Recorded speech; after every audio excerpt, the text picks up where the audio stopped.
వాడిని మన గబక్కిన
Hello. Hello.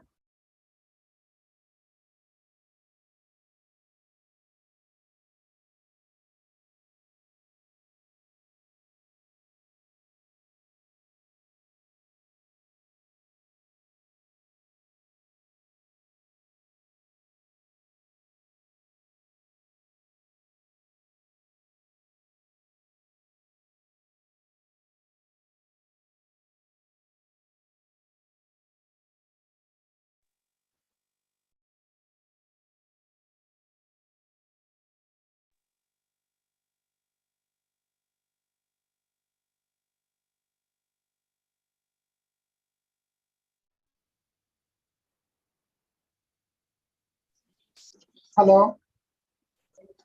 Fine, fine, sir. You are audible, sir.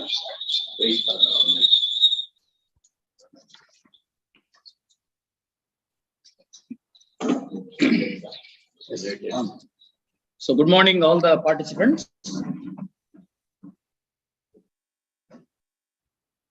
Yes, good morning. Respected professors of various universities. Professor M. Suresh Kumar Garu from Acharya Nagarjuna University. Professor N.V. Krishnarao Garu, Department of Telugu from Acharya Nagarjuna University. Dr. V. Mohan Rao Garu, Principal KRK Government Degree College, Addanki. Respected management of SSM College, President Sri Kaplavai Vijay Kumar Garu, Secretary and Correspondent Sri Narasaraopet Subramanian Gupta Garu, the Chairman of this webinar and Principal of the College, Dr. S. Malay Garu, Vice Principal Dr. M.S. Sudhir, IQAC Coordinator Dr. P. Srinivas Sai Garu, Honorary Advisor Sri M. Anil Kumar Garu, and technical supporting people, my friends Mr. Venugopal and Ramna Reddy, and other members on the organizing committee. I extend a warm welcome to all of you on the second day of this webinar on impact of literature in cultural and societal development. And as you all know, the program sheet has already been shared over the group online. And according to the program planned, we are going to have 3 resource persons today, out of which 2 resource persons will be delivering their presentations in the morning session. The first presentation will be by Professor Suresh Kumar Garu from Acharya Nagarjuna University. Already he is ready with everything and he has shared a PowerPoint presentation to us. And we are just giving that PPT for all of you to make the session more informative and more easy to get understand with all the things which he is going to talk with all of us. And to speak a few words about the yesterday's session, it went on very well. And there was a huge response from the participants. Today morning, when I got the number of registered participants, I was very much surprised to listen that the number is more than 360. Again, the registrations are going on. Of course, we are allowing them to get registered today also. However, some people have expressed that they haven't filled the feedback form yesterday. However, we have already informed the participant that they need not worry about filling about the feedback form. Today again, the same feedback form will be provided in the evening, which can be filled in by all of you. So with these few remarks, I request Professor M. Suresh Kumar Garu to deliver his presentation. I request my colleague, the senior lecturer of Department of English, Dr. B.V.S.K. Sastry Garu, to introduce Professor M. Suresh Kumar Garu to all the participants. Thank you very much. Kindly cooperate with all of us in this regard. Thank you. Now I request Dr. B.V.S.K. Sastry Garu to introduce Professor M. Suresh Kumar Garu.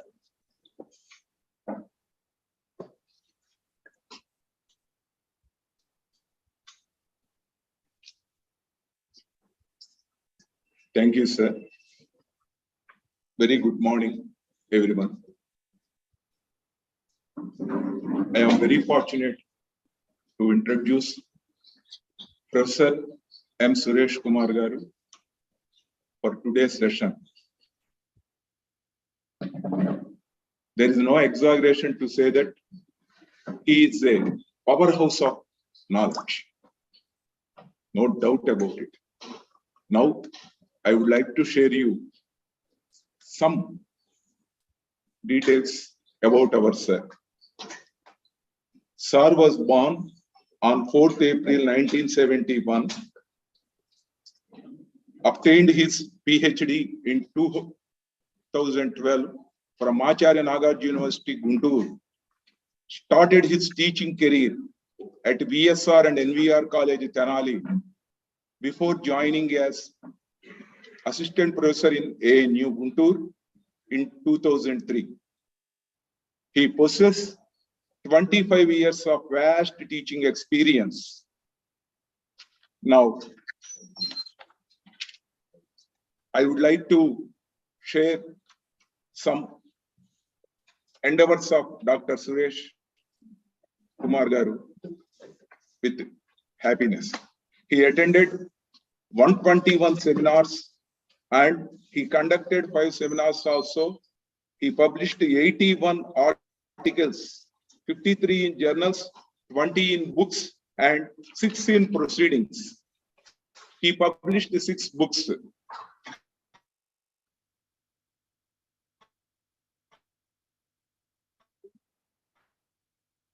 He invited speakers, refresher courses, and various orientation courses also. Now, he has his credit 37 PhDs and 27 MPhils. And one more feather in the cap of Dr. Suresh Kumar is he is a best teacher awardee for the year 2019 from the Department of Higher, the Honorable AP Chief Minister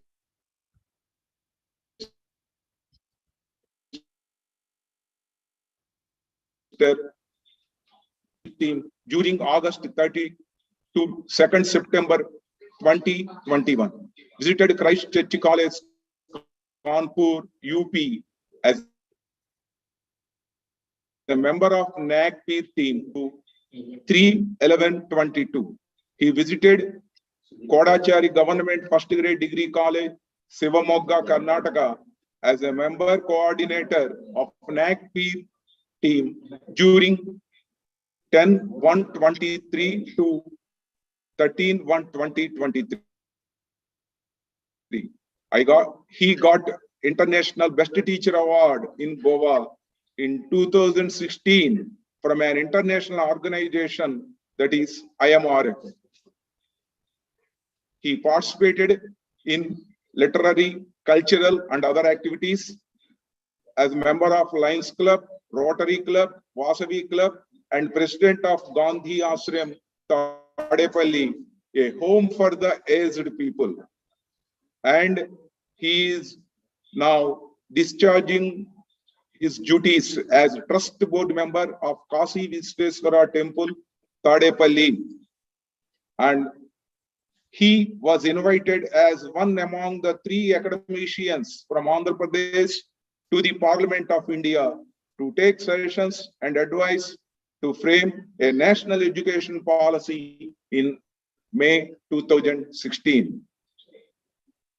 Last but not the least, Dr. M. Suresh Kumar was a member in the expert committee to frame syllabus in English for APPSC recruitment exams also. I thank our in charge of the department, the former principal, Dr. PNVD Mahesh sir, for giving me the precious opportunity to introduce a man, a powerhouse of knowledge to this session. Thank you all. Thank you for giving me the wonderful opportunity. Thank you, sir. You. So thank you, sir.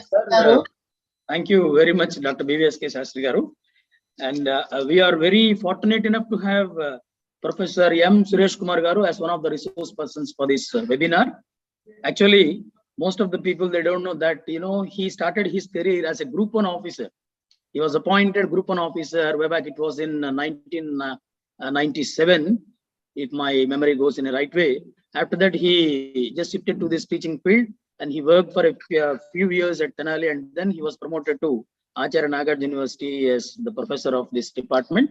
However, we are very happy, sir, to receive you online. And now I request Professor M. Suresh Kumar Garu, Department of English, Acharya Nagarjuna University, to proceed with his presentation. Thank you very much, sir. Sir, I am operating from the mobile, so please you share the PPT and please do from your post side. Okay? Thank you. Oh, fine, sir. Fine. I thank Shastri sir for giving a brief introduction of about me and a few words of good words about me. And I am very happy to associate with the degree college colleagues, and because my career started at VSR and NVR College like an aided college lecturer, and as Mahesh said, I worked as district audit officer as well as okay. So today's topic is the topic I am going to take is translation and literature. Translation and literature, because today's topic and the seminar title is Impact of Literature in Cultural and Societal Development. Definitely, that literature is the reflection of the society, and definitely that the society definitely gets benefit from the literature. And that is why literature means, don't think literature which is produced in one language, any language, and from one language to another language, translation takes place. And so that is why today that we are going to take the topic of translation and literature. Okay, so what do you mean by translation? The meaning of translation is simply transporting. What is transporting? Transporting, to carry over. To carry over. What do you carry over? The meaning of a source language to the target language. So that is basically the definition of a translation. But I was told by the seminar director, here it is organized by not only English department, here all the 3 departments together that we are conducting, that is Telugu, Hindi and English. So I have the liberty to use all the 3 languages, and translation means that is the purpose.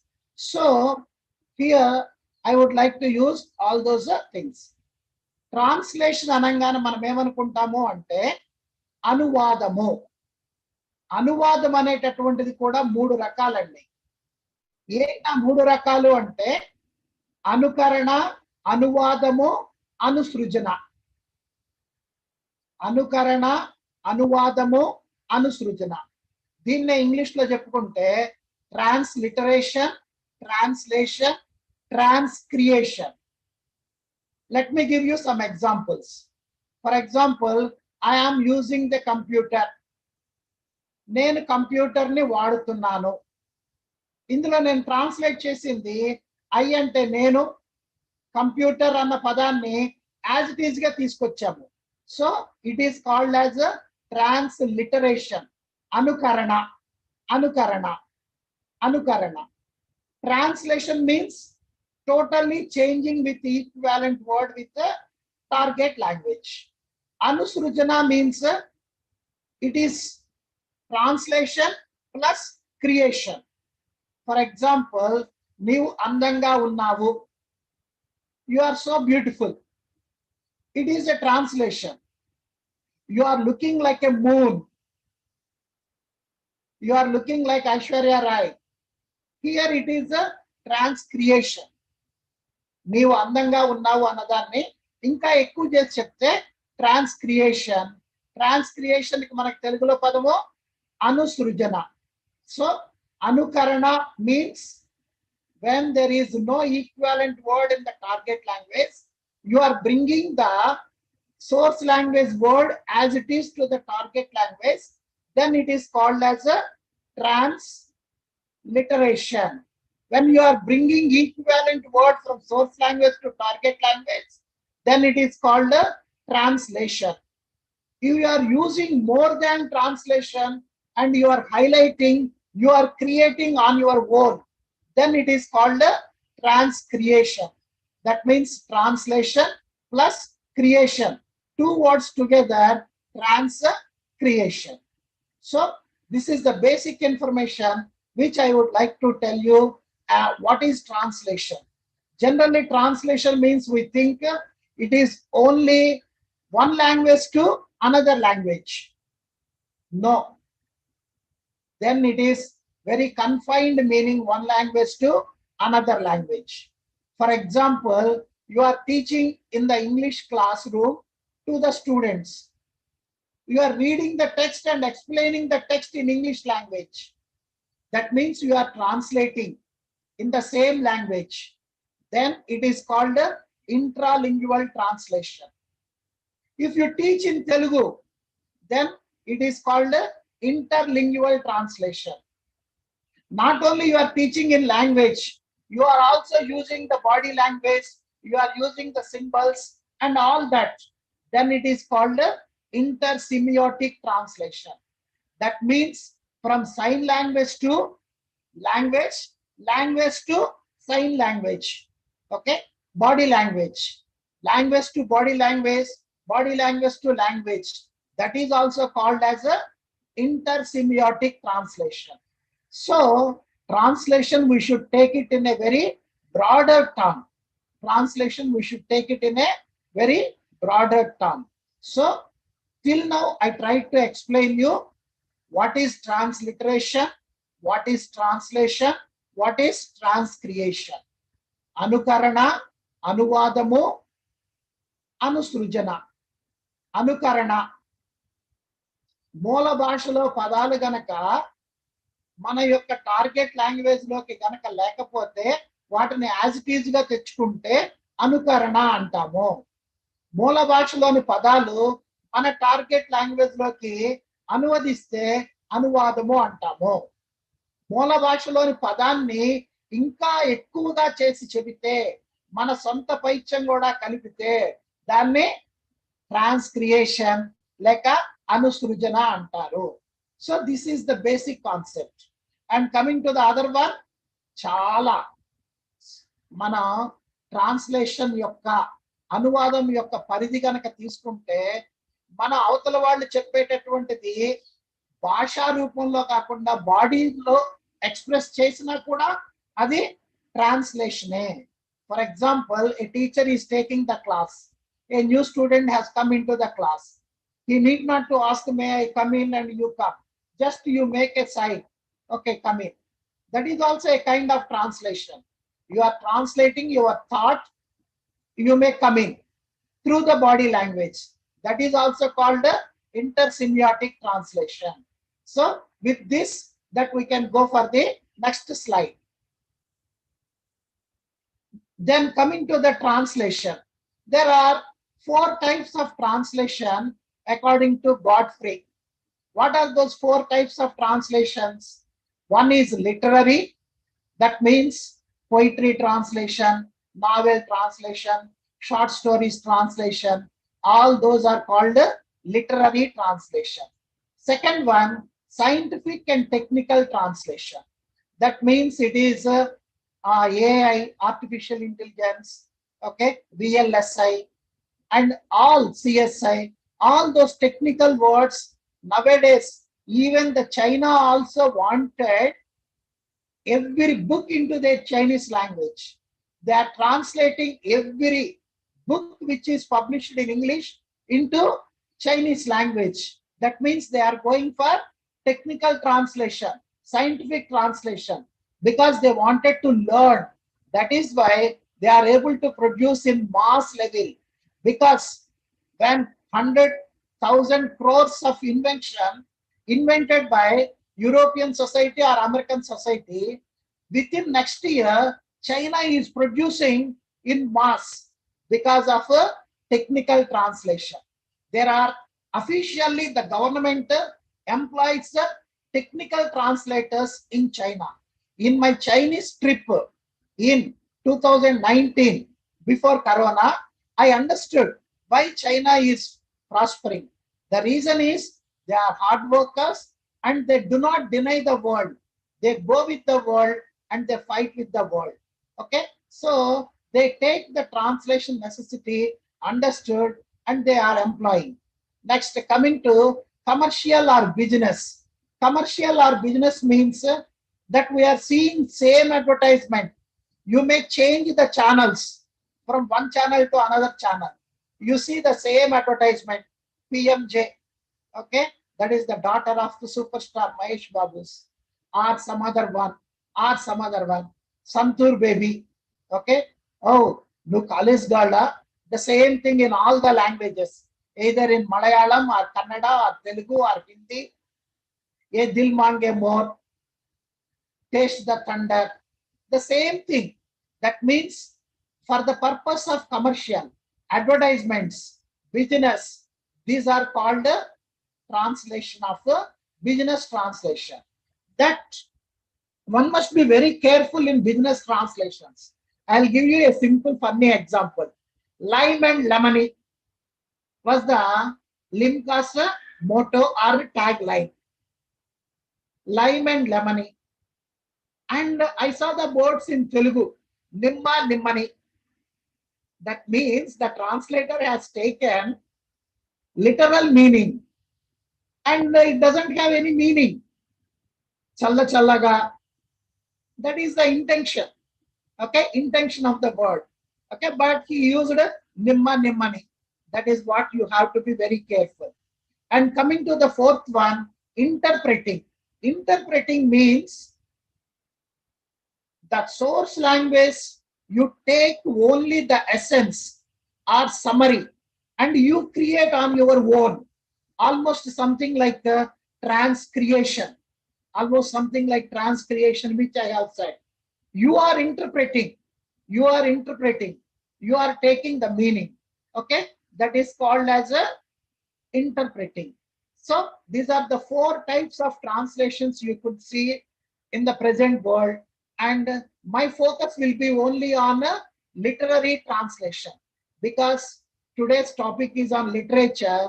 That's why my focus is on a literary translation. Okay, go for the next slide.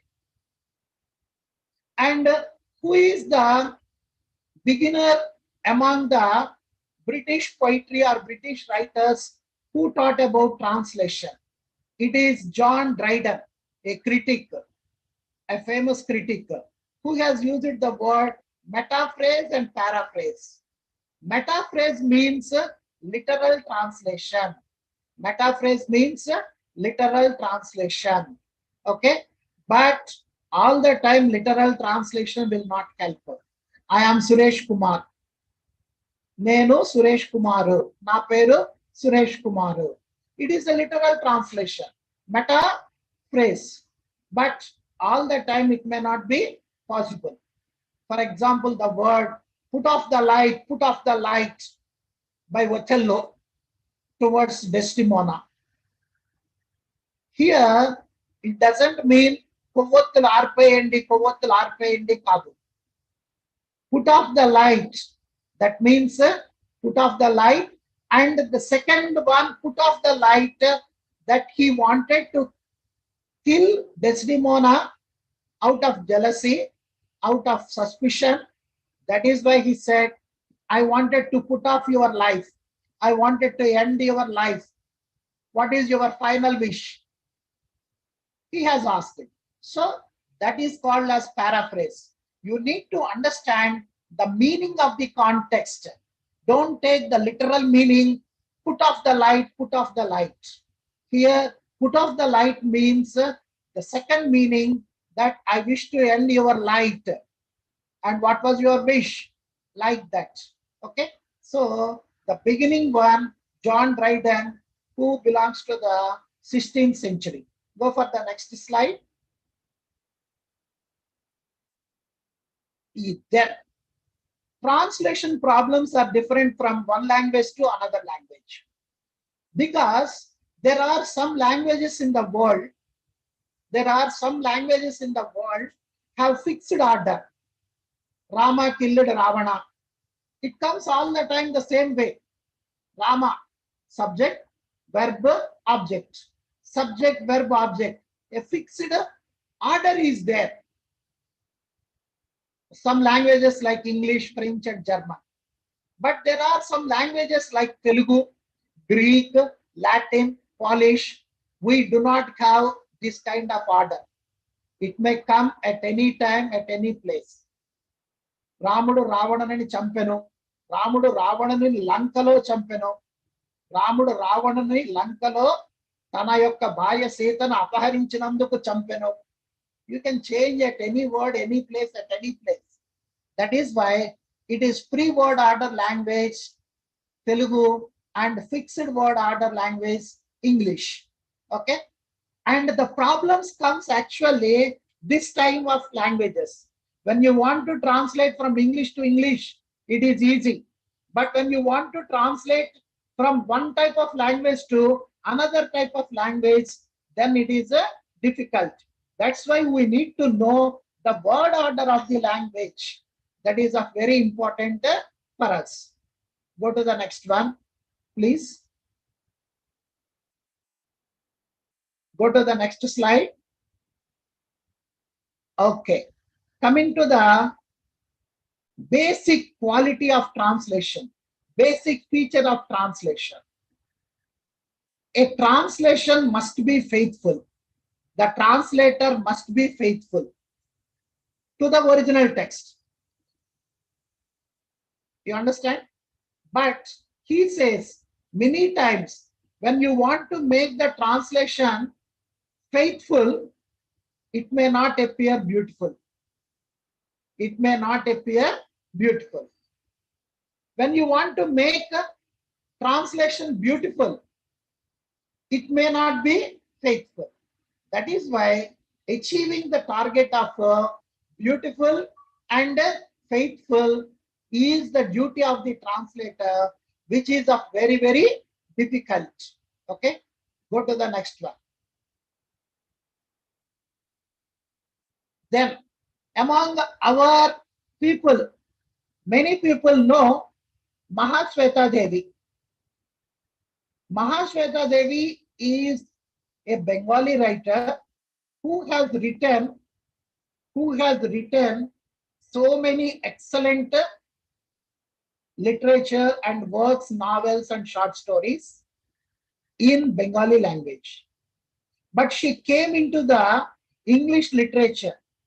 She became popular throughout the globe because of one translator. That translator is none other than Gayatri Chakravarti Spivak.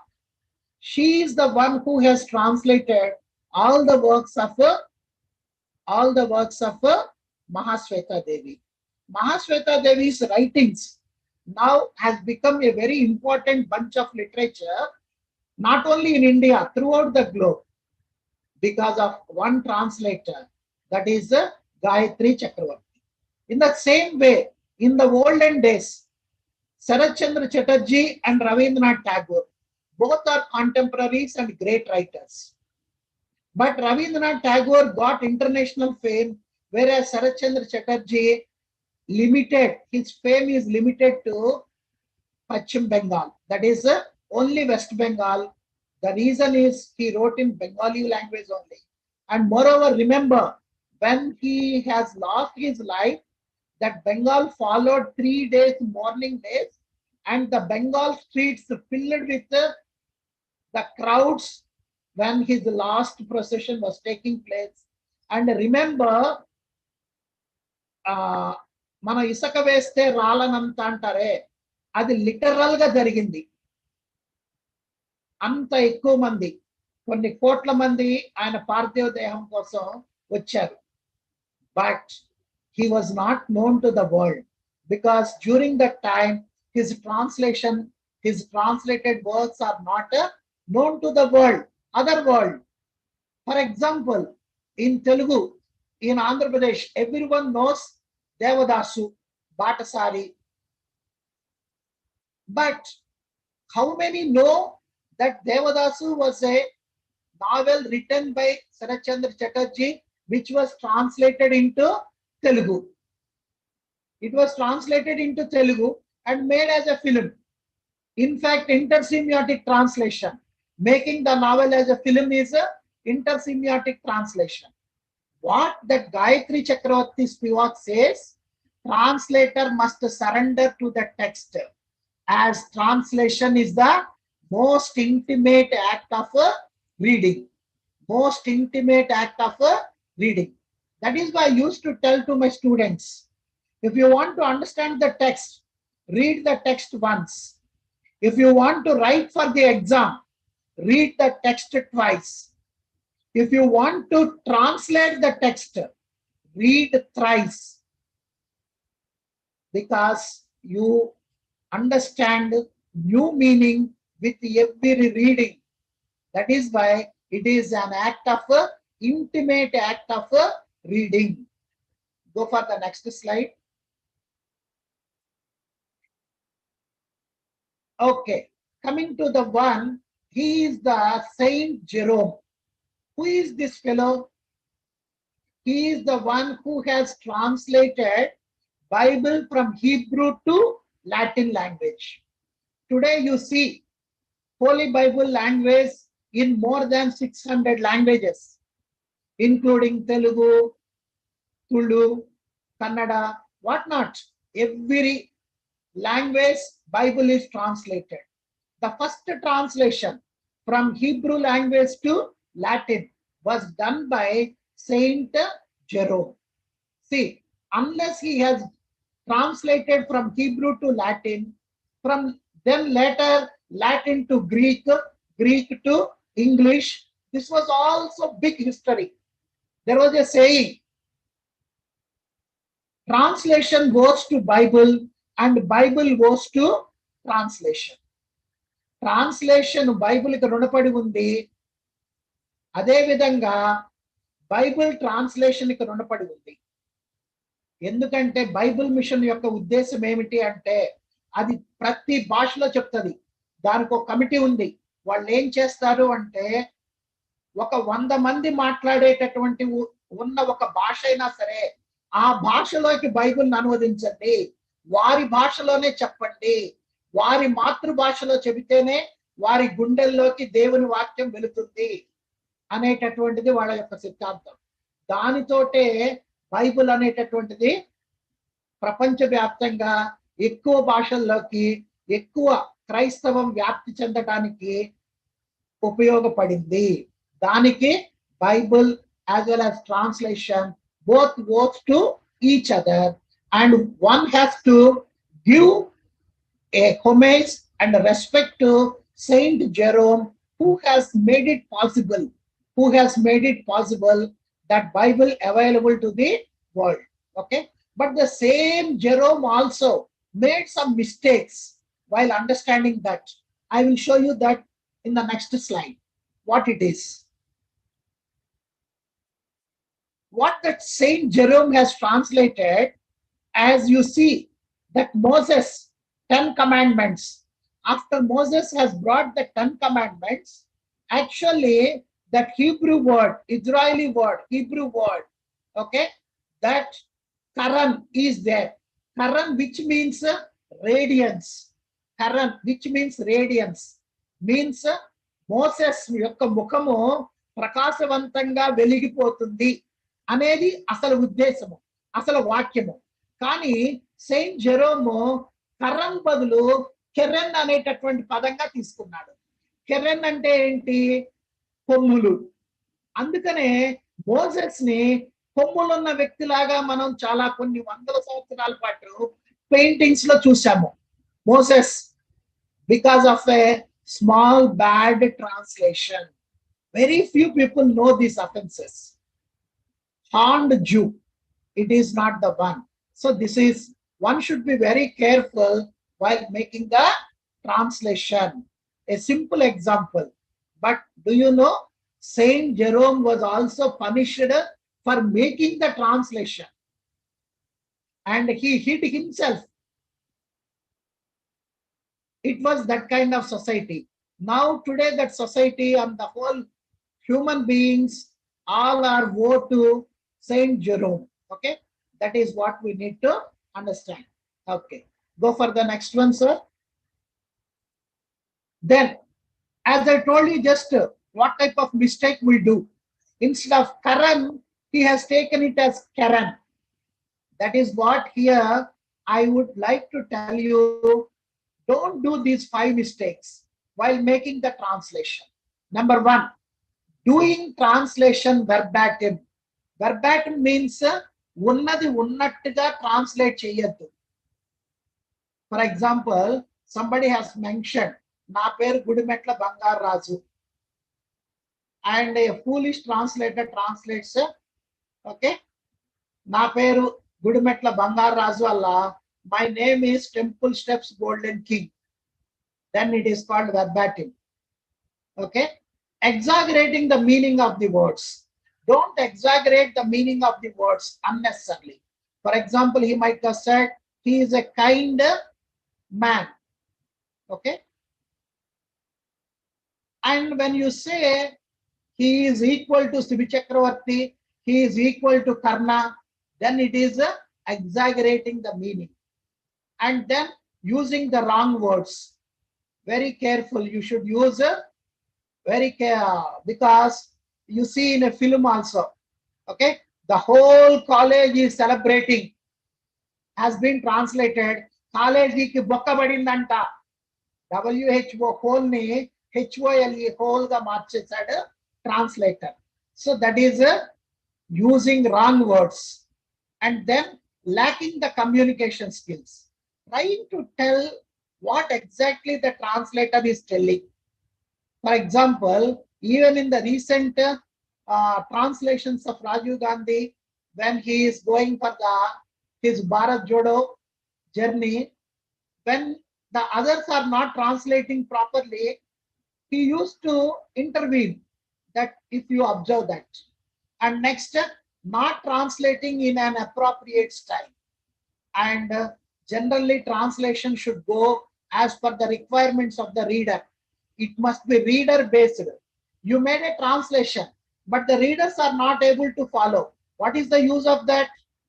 So you try to make an appropriate style, not very old verbatim style or a very informal style.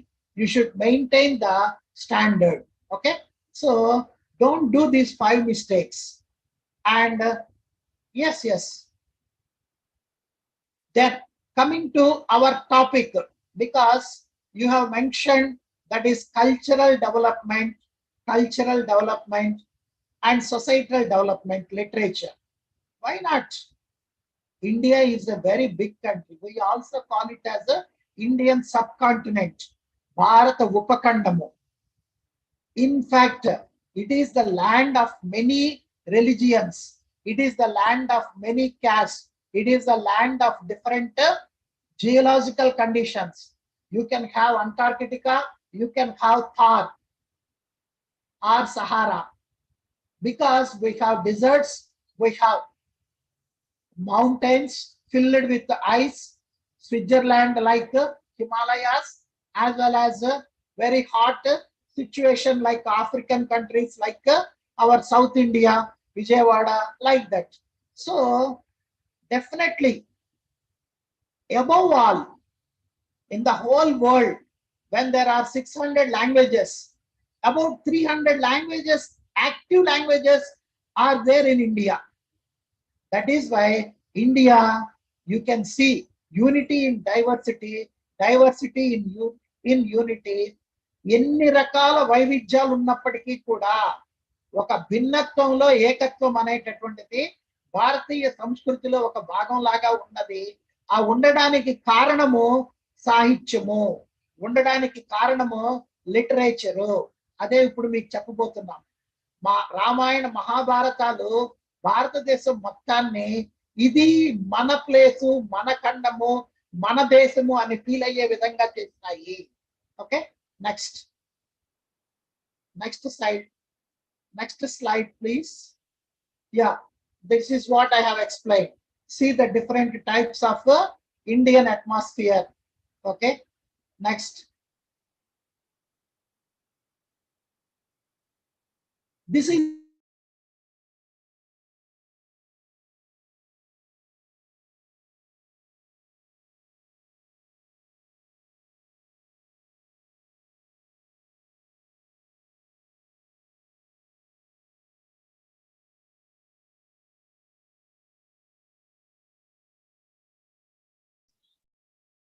Sir, please check your voice, sir.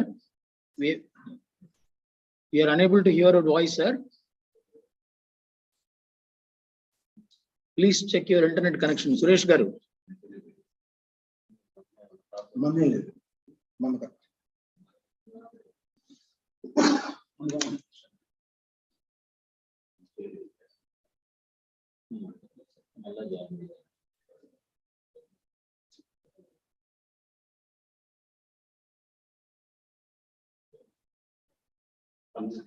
Kindly bear with us that there is some technical issue with the mobile of Professor M. Suresh Kumar garu. Now, I think he is joining again to the meeting.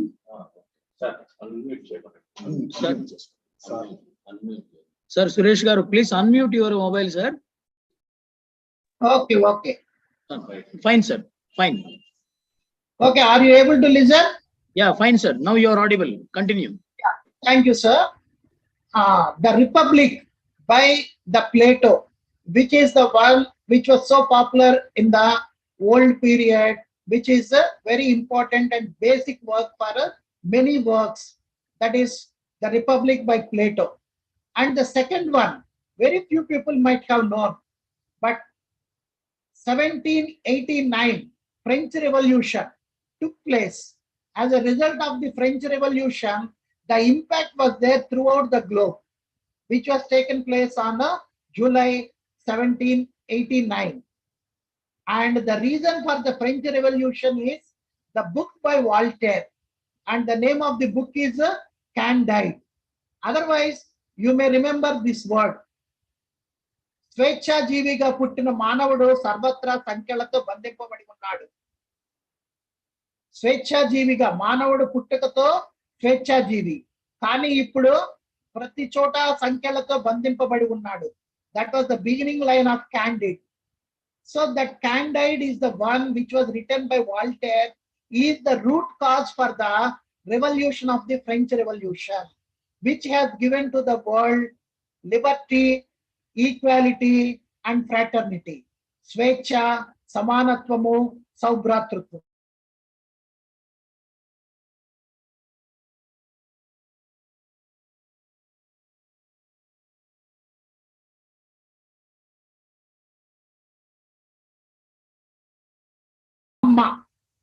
కమ్యూనిజానికి, Russian విప్లవానికి మూల కారణము Maxim Gorky రాసినటువంటి the mother.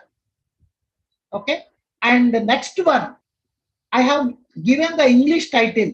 Many people might have known its original title, German title, Mein Kampf. Mein Kampf means my life. My life, which was written by Hitler, is the cause for the Germans to have faith on Hitler and followed Hitler blindly, which was the cause for the Second World War. So, in a way, the Germans' full faith on Hitler is the cause of the book Mein Kampf, that is my life. And the last one, which is the mother of our Vande Mataram movement, that is Anand Mat. Anand Mat is the book which was written by Bankim Chandra Chatterjee. From that only that we have taken Vande Mataram, and that Vande Mataram movement is the one which has shaken the British Empire, and we got Indian independence.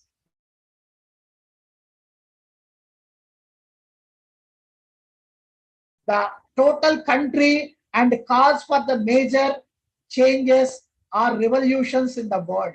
So how can one deny literature does not have its impact on the society? In fact, it is the literature, it is the literary brains who train the people, who rule the people, who lead the people.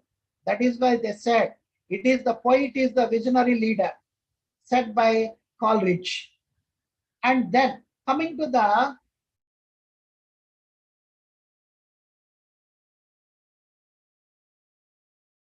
in fact, Mahabharata, Bhagavad Gita, both are synonymous. We have to take it because Bhagavad Gita is a part of Mahabharata, and that Bhagavad Gita, that 18 slokas, which is the one which has been translated and from its original language, even today that we listen, that is in a Sanskrit. Okay, and then Tripitakas, that is the base books for Buddhism and the spread of Buddhism. Tripitakas.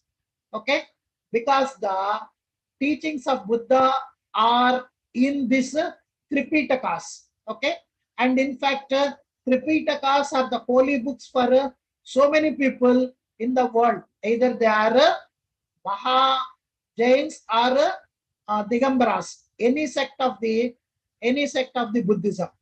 And then next one, the Bible. As you know, the highest read book in the world is the Bible because of its translations. And then next, Quran.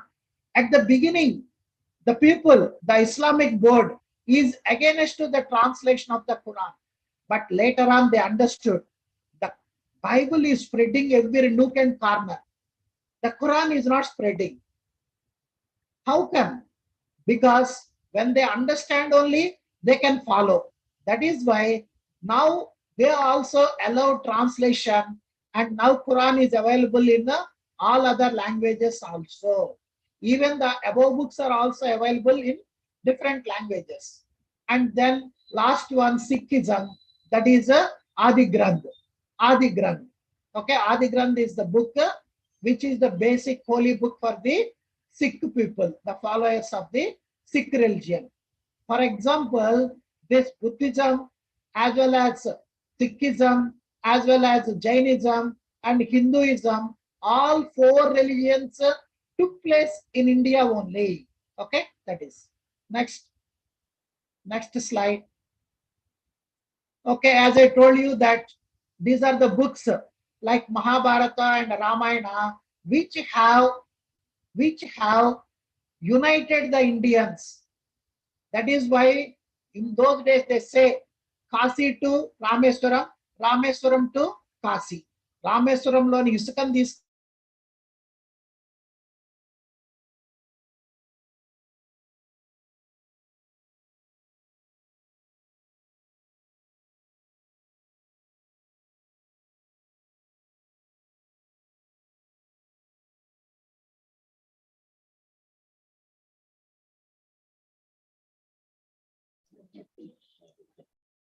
Sir, you are not audible, sir.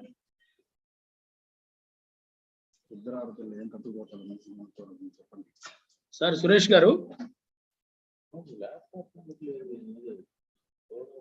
Sir, please check your net connection, sir.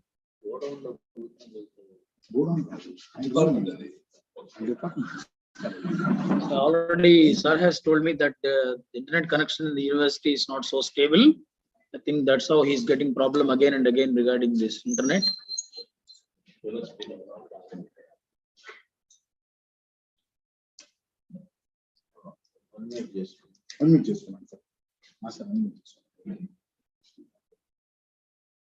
See so many Ramayanas. Fine. And particularly when our great Kavi Samrat Vishwanath Satyanarayana, sir, already ఇప్పటికే ఎన్నో రామాయణాలు మన తెలుగులో ఉన్నాయి. మళ్ళీ మీరు ఇప్పుడు రామాయణాన్ని తెలుగులోకి అనువదించడం అవసరమా అని అడిగితే ఆయన ఒకటే మాట అన్నాడు, మీరు భోజనం చేస్తున్నారు, రకరకాల కూరలు వేసుకోవచ్చు, కానీ అన్నం లేకుండా భోజనం చేయరు కదా. అలాగే ఇది కూడా ఒక్కో కూరతో కలిపితే ఒక్కో రకమైన టేస్ట్ ఇస్తుంది అన్నాన్ని. అదే విధంగా రామాయణం అనేటటువంటిది మనకి ఏ రకంగా చూస్తే ఆ రకంగా ఉంటుంది అని శ్రీమద్ రామాయణ కల్పవృక్షాన్ని ఆయన మళ్ళీ తెలుగులోకి ట్రాన్స్లేట్ చేయటం జరిగింది. దాన్ని మళ్ళీ హిందీలోకి మన ప్రైమ్ మినిస్టర్, దివంగత ప్రైమ్ మినిస్టర్ పివి నరసింహారావు గారు కవి సామ్రాట్ విశ్వనాథ సత్యనారాయణ గారు రాసినటువంటి తెలుగు రామాయణ కావ్యాన్ని మళ్ళీ ఇంగ్లీష్ లో ట్రాన్స్లేట్ చేశారు, సారీ హిందీలోకి ట్రాన్స్లేట్ చేశారు. ఇదే కాక 1000 పడగలు కూడా, సహస్రపన్ కూడా. Okay, so this is the one book which is a source book for all of us. Next one, next slide please. Yeah, Valmiki and Vyasa Maharshi, these are the two people who have written this, that Ramayana Mahabharatas. They are the people, great saints. Next slide please. And these are the people who have translated into Telugu languages, that is Mahabharatam by Kavitrayam. Okay, that is Nannaya Tikkana Errana. But this one, this picture is by whom? It is Srinada Mahakavi.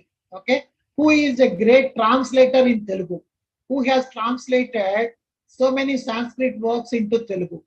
Okay, next one, Srinada. Okay, that is Nannaya Srinada. Go for the next one. Yeah, this is what I have said, from Kashmir to Kanyakumari, that is in Kashmir, which you see in Sanskrit language there. Okay, Kalidas, who has written Panchakavyas.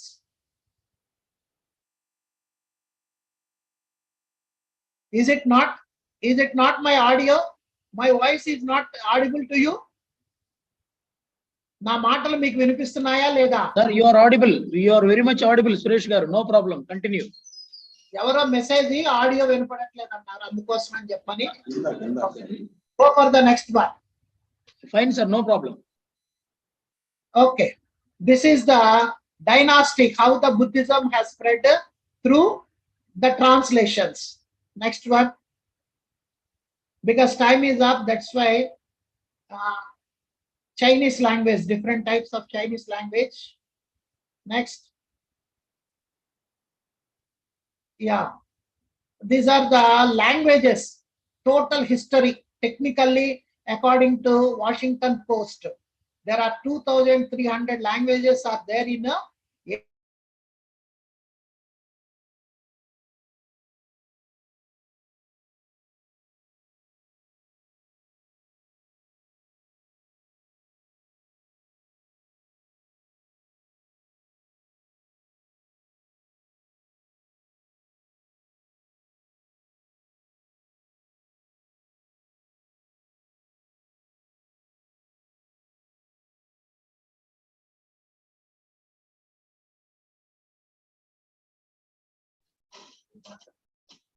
Sir, please check your voice, sir.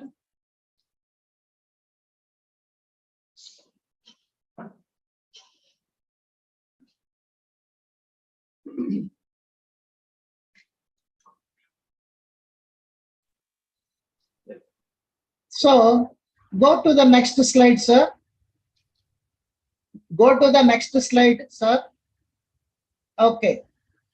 In the whole world, generally we have a concept, English is the most spoken language.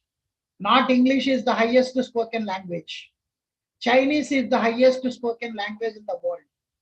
Mandarin language, 1.39 billion people will speak. That means 140 కోట్ల మంది Mandarin భాష మాట్లాడతారు. అదే గనుక హిందీ ఉర్దూలోకి వెళితే 588 మిలియన్ల మంది.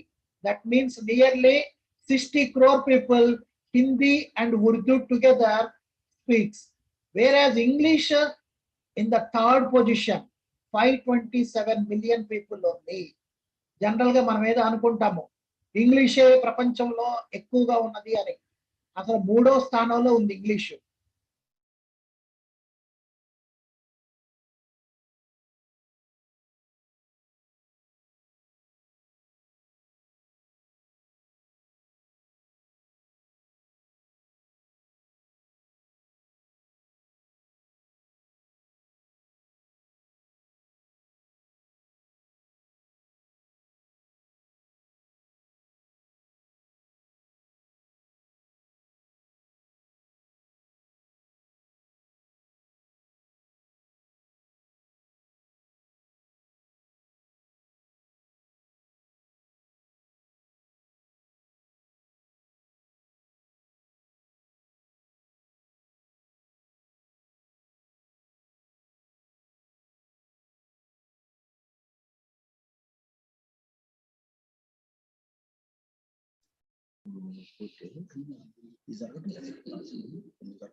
Sir, again there is some interruption in your connection, sir. Is it okay? Fine, sir. Fine. Sir, again there is some problem, sir. Think it's not stable in the university, sir.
Sir ఇక్కడ మాకు internet పోయింది wifi, అందువల్ల problem వచ్చింది.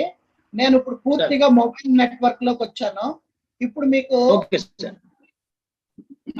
ఓకేనండి? Okay sir, fine. Go for the next slide sir. Okay sir. Next.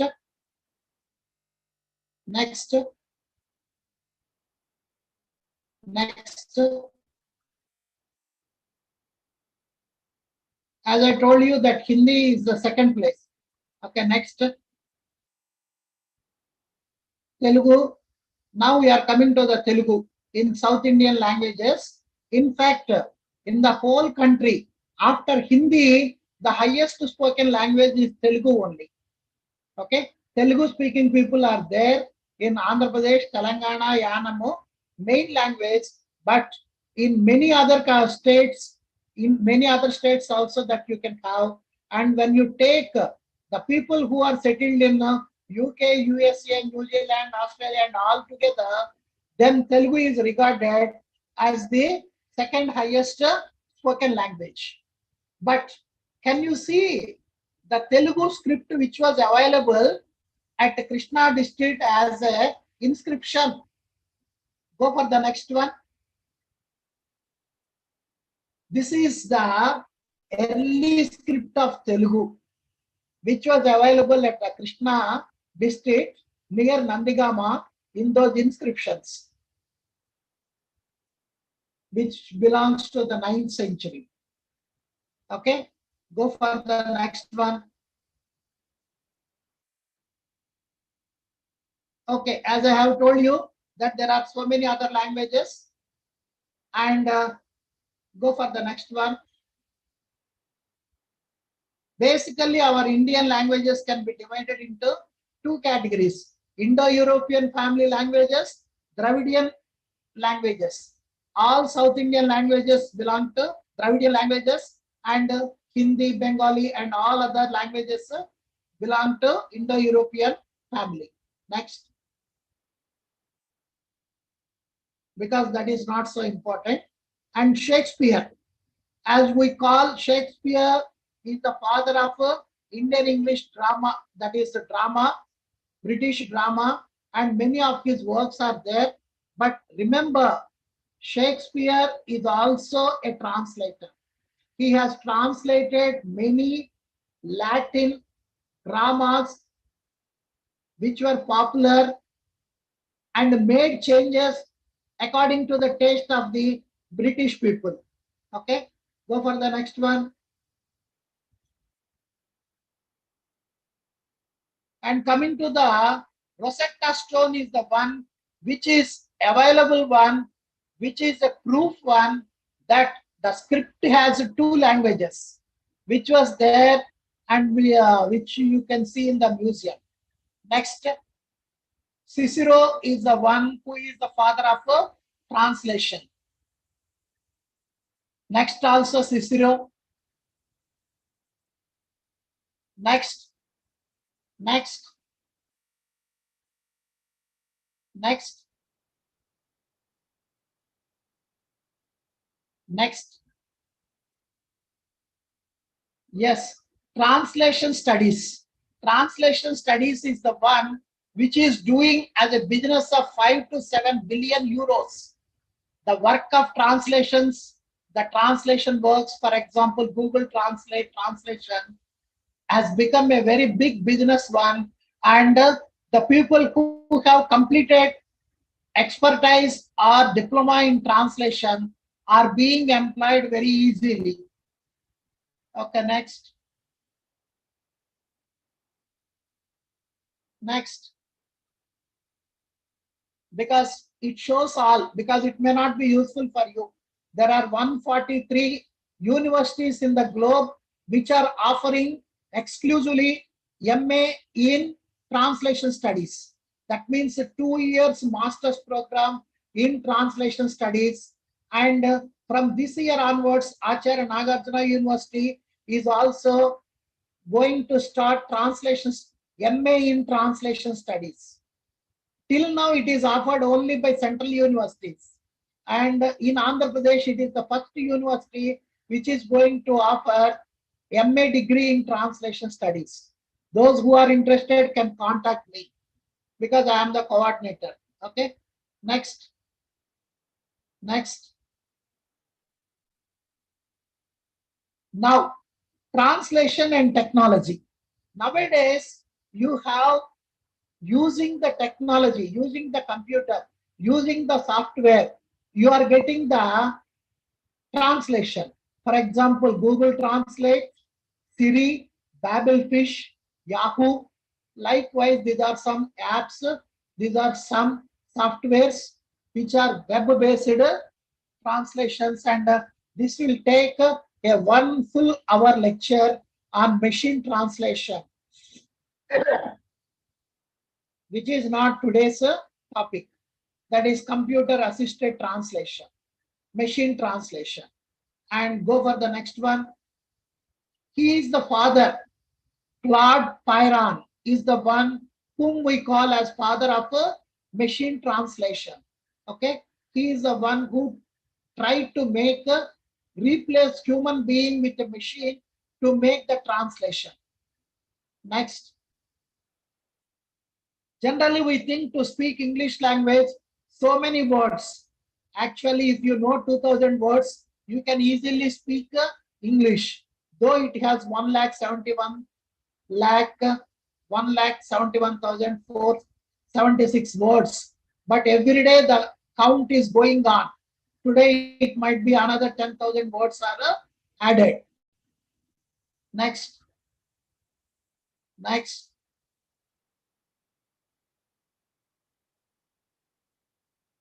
As I told you, Shakespeare is the one who has invented 1700 new words. Some examples: addiction from Othello, okay, arch villain, main villain, Timon of Athens, and assassination, Macbeth, okay, be dazzled, the taming of the shrew, and belongings, measure for measure, cold-blooded, King John, okay, disheartened, Henry V. Likewise, these are some words which were invented by Shakespeare. Shakespeare is the one who has used around 28,829 words, whereas Milton used 8,000 words. And the Old Testament contains 5,642 words. Next. Coming to the largest vocabulary. Anybody in the audience can know which language has the highest vocabulary? Already slide అక్కడ పెట్టేశారు, నేను చెప్పక ముందే మీరే చెప్పొచ్చు ఇప్పుడు. Chinese language and Japanese language 5 లక్షల పదాలు. ఇంగ్లీష్ లో 1,80,000 అంటే జపనీస్ యొక్క వాళ్ళ పదాలు 5 లక్షల పదాలు ఉన్నాయి. 5 లక్షల పదాలు అక్షరాల. ఓకే, ఇంగ్లీష్ కంటే ఎక్కువగా. చైనా వాళ్ళది 70,000 మాత్రమే. Okay, next.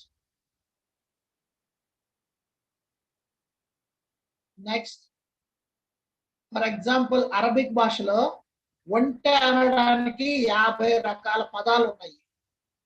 ఇక ఇండియన్ భాషల్లో కనుక చూసుకుంటే Gujarati language 2.81 lakh words are there, and there is a dictionary also created with 26 years of hard work by a king, Gondal Bhagavat Singhaji Jadeja. Okay, and it was completed in 1958. After that, Hindi has 1,20,000 words. Next.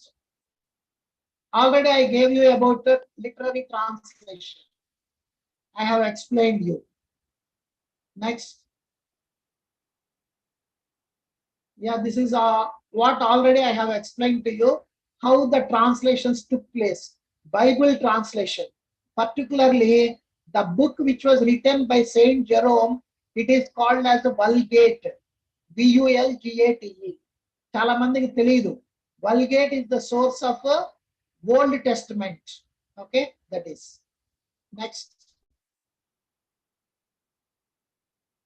As I told you that in Asia, Buddhism was spread because of language, Pali language. Lord Buddha spoke in Pali language, but that Pali language has been translated into so many other languages. It is in Thai language, Sinhalese language, and so many other languages. During that time only, that Buddhist people, they believe the teachings of Buddha must be explained in their native language. That is why they always encourage the translation. Next. Geoffrey Chaucer, who is regarded as the father of English poetry. Next. Yeah, Edward Fitzgerald, Rubaiyats of Umar Khayyam. He is the one who has translated the Persian poet Umar Khayyam poems into English. Rubaiyats, Rubaiyilu, okay, which was translated into Telugu by Gudipati Venkatachalam, one of the famous Chalam. Next.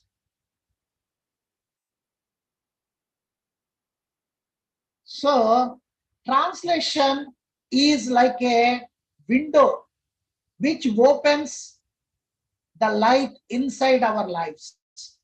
Translation, it is that opens the window to let in the light, that breaks the shell, that we may eat the kernel. Because of the light, the kernel becomes fruit. In the same way, that because of translation, that we could see so many texts, literary texts survived in the world. In fact, this is the word from authorized version of the Holy Bible quotation. This is from the Bible only. But there are the other side of the life. Translators, traitors. Translators, దేశద్రోహులు అని అన్నారు. ఎవరు? Translators దేశద్రోహులు అని కమ్యూనిస్టులు ప్రత్యేకంగా. Okay, Karl Marx అన్నాడు.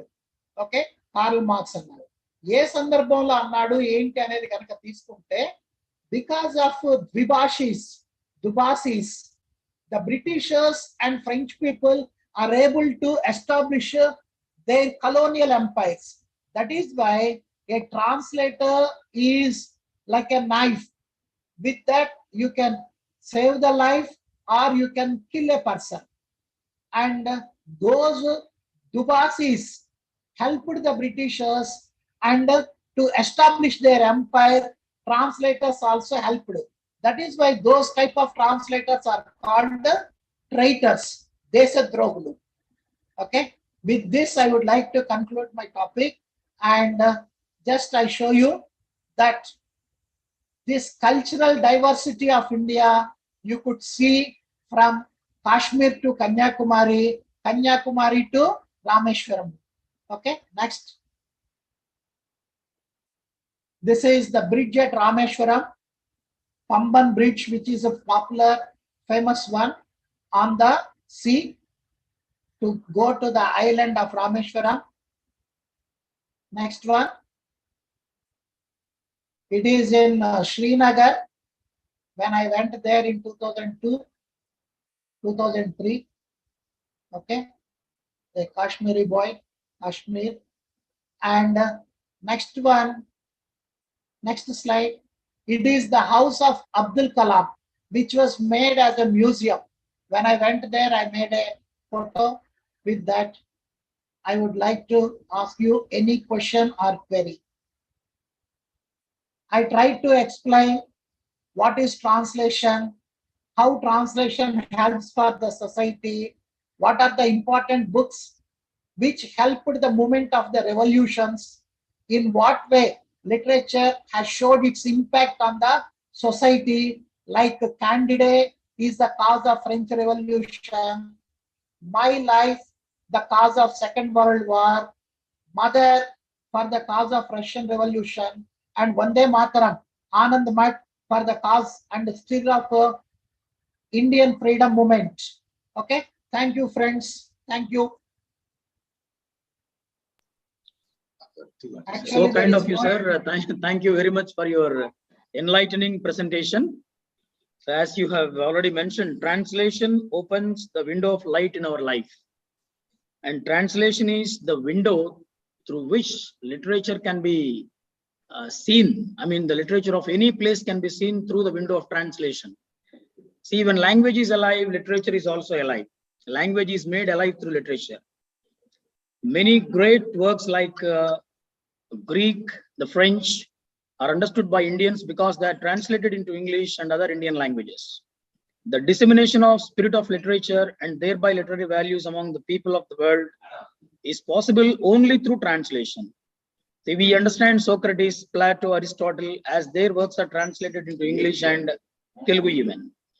Now Americans have got attracted to Indian philosophy, and it is made possible by translating great Indian works like Rama and Mahabharata into English. See, we Americans are understanding Indian works and Indian philosophy by getting Indian works translated into English. And now, not only Indian philosophy, the Greek philosophy, French philosophy, almost all the works throughout the world have got translated into various languages. Now, we people, we have studied literature in India means that we are able to understand the ideas of great workers in Telugu. I mean, great writers in Telugu language. Normally, we have to translate the ideas of great writers into our language, that is our mother tongue, to make them understand by ourselves. So without translation, we can say that there is no question of language. I mean, the spread of language is not possible without translation. So it is through translation that literature is spread through all over the world. And Sir has given us good information regarding the translation. He has explained the importance of the translation even, and he has provided an important information that course is being started in MA translation in Nagarjuna University also. So people who are interested to go for translation, they can happily enter the field of translation. And as we all know, Professor Suresh Kumar is a master of translation, that he has presented many papers in the area of translation. If at all, as to my knowledge, if at all any great seminar or webinar is organized by Central University or any other popular universities in our state or other states, one name will be there in the proceedings of those things, I mean of those programs, and that name is none other else than Professor M. Suresh Kumar Garu. So he has got that popularity in the field of translation, and definitely, sir, you have made the session a very lively session by giving us good information about many languages, starting from Greek, Latin, French, coming to Indian, like Indian languages like Telugu, Hindi. He has touched upon many things throughout the world with the help of his slides. And in fact, your PPT is very lively, sir, that all the slides are very happy to look at, very colorful presentation. I think nobody has left the session. So thank you very much for your good presentation, sir. Yes, you have to excuse because of Wi-Fi. Okay. No problem, sir. In spite of all those things, I can tell you that the session is very lively, as it is a problem regarding the internet wherever we go. Now we are trying to overcome all those things. And in fact, this translation makes literature go into the field of machine learning like AI and ChatGPT also. So thank you very much for making this session very lively, and thank you very much, sir. Thank you so much.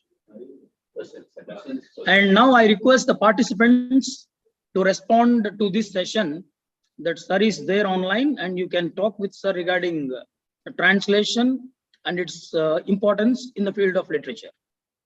Now it's over to the participants. Anybody can raise his hand so that you will be allowed to talk with the professor.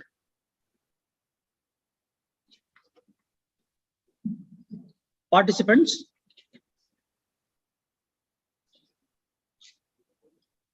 Yeah, I think Sri Kondra Mohan Rao Garu, President Doctor, has raised his hand and he will be allowed to talk with the professor. Mohan Rao Garu, please unmute your mobile and talk, sir. Mohan Garu. Sir, good afternoon, sir. Suresh Garu. Namaste, sir. Bagunnara? చాలా రోజుల తర్వాత మీ voice విన్నాం. Very happy sir. Thank you very much. Thank you sir. మీ వెనక మొత్తం literature people అందరినీ కనిపిస్తున్నారు, చూపిస్తున్నారు. That's the Department of English, N.College. Home department, sir. Yeah. This is the home department of English, N.College. Yeah, I can understand. I visited 3 times. You please see all the portraits. Yeah. One of our resourceful college is SSM College. Thank you, Every sir. year, Thank you so much. from English from your college. ప్రతి This is సంవత్సరం the department of Western College, sir.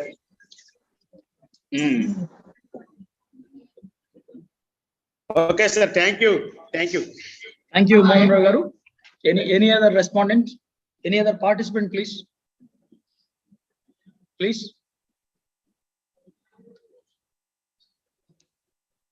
The only person who can give us good information regarding translation studies is Mr.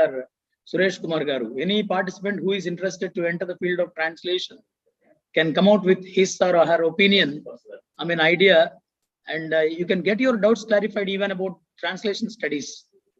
Mahesh గారు Sir, clear గా ఉంటే డౌట్లు రావు, లేకపోతే అర్థం కాకపోతే డౌట్లు రావు.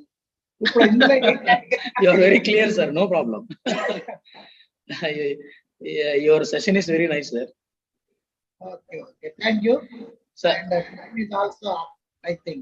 11. Yeah. So with your permission, I'll provide your email and email ID to all the participants, sir. And those participants who have got some doubts regarding this session or some doubts regarding translation studies, they may give a call or they may give a message through email ID of the professor. Definitely. So please, yeah. Thank you, sir. Thank you very much, sir. Thank you so much. Thank you, sir. Thank you so much. Excellent session. Thank you. Now, thanks to all the participants who are online listening to the professor. And now we are going to have another professor as a resource person to this second session in the morning session. And that is none other else than Professor N.V. Krishnarao garu, Department of Telugu, Acharya Nagarjuna University. And before I invite the professor to give his presentation, Professor N.V. Krishnarao garu. Before I invite the professor for the presentation, sir, are you online, sir? Professor N.V. Krishnarao garu from Acharya Nagarjuna University. Are you online, sir?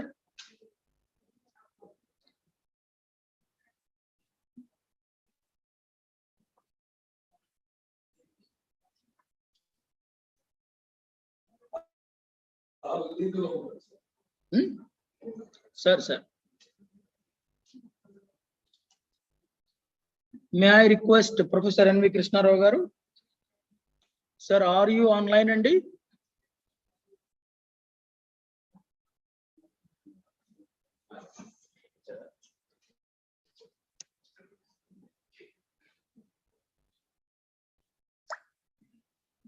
So as we all know that this webinar is organized by all the departments of languages with the help of IQS of the college. We have resource persons from English, Telugu and Hindi. This is the reason why Professor Suresh Kumar has explained everything very clearly in English and Telugu, so that it is useful for the people of Telugu departments and English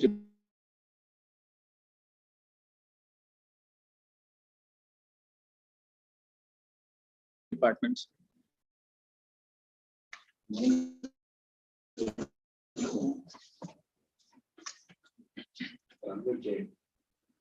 Yeah, some technical issue is there that the internet connection in the university is not so stable. Then again, we are trying to give him a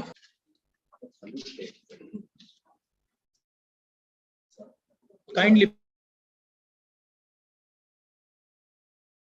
bear with us, please.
Hello hello నమస్కారం అండి. Sir వినిపిస్తున్నారండి? వినిపిస్తుంది sir కదండి? You're audible sir. Now I welcome. Okay sir, thank you sir. I welcome respected Professor N.V. Krishnarao garu of Acharya Nagarjuna University. Yes sir, yes sir. Sir, and sir, before I invite you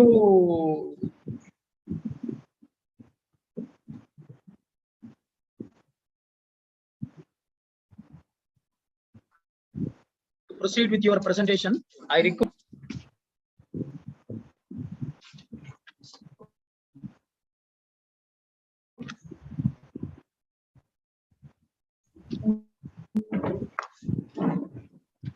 అందరికి నమస్కారాలు.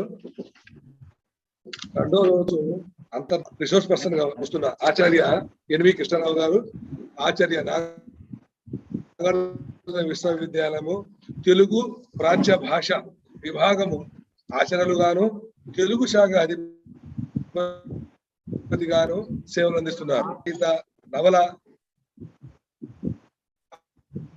ఆధునిక విమర్శ రంగంలో వీరి పర్యవేక్షణలో 25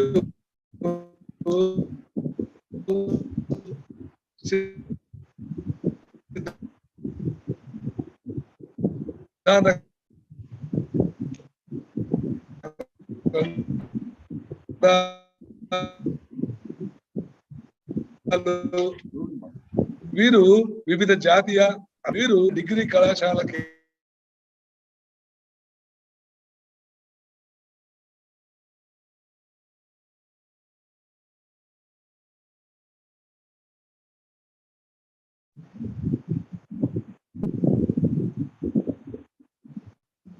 hello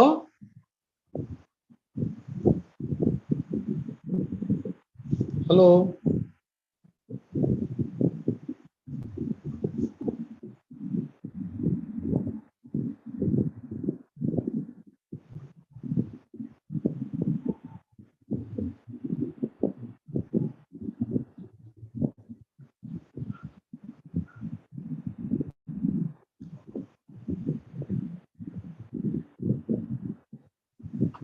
వీరు ఆధునిక సాహిత్య రంగంలో కృషికి గుర్తింపుగా 4 ప్రతిష్టాత్మక అవార్డులు అందుకున్నారు. యూజీసీ ఢిల్లీ వారి చేత రిచెస్ పురస్కారము, ఆంధ్ర సాంస్కృతిక మచిలీపట్నం వారి చేత లిటరీ అవార్డు వంటి తదితర పురస్కారాలు అందుకున్నారు. అంతేకాకుండా వీరు కరోనా గురించి రాసిన పాట అనేక విధాలుగా అందరినీ ఆకట్టుకున్నాయి. ఈ సందర్భంగా ఆచార్య ఎన్వి కృష్ణారావు గారిని ఈ సమావేశానికి ఆహ్వానిస్తూ వారిని మాట్లాడాల్సిందిగా కోరుతున్నారు. Thank you sir. నమస్కారం అండి, అందరికీ నమస్కారం. సార్ వినిపిస్తుందా? వినిపిస్తుంది sir.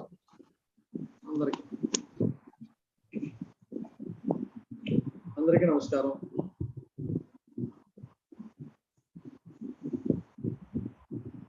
Impact of literature in cultural and societal development.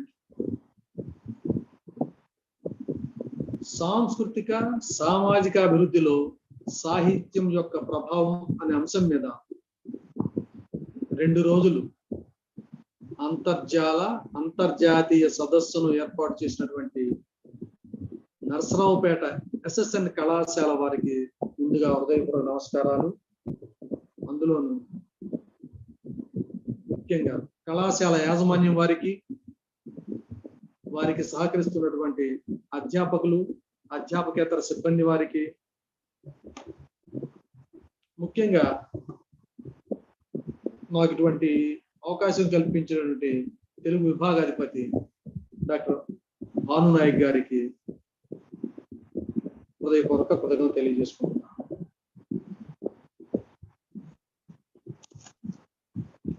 అంశం సాంస్కృతిక సామాజిక అభివృద్ధిలో సాహిత్యం యొక్క ప్రభావం. ఇది 1 రోజో 2 రోజులో సరిపోయే అంశం కాదు. ఇది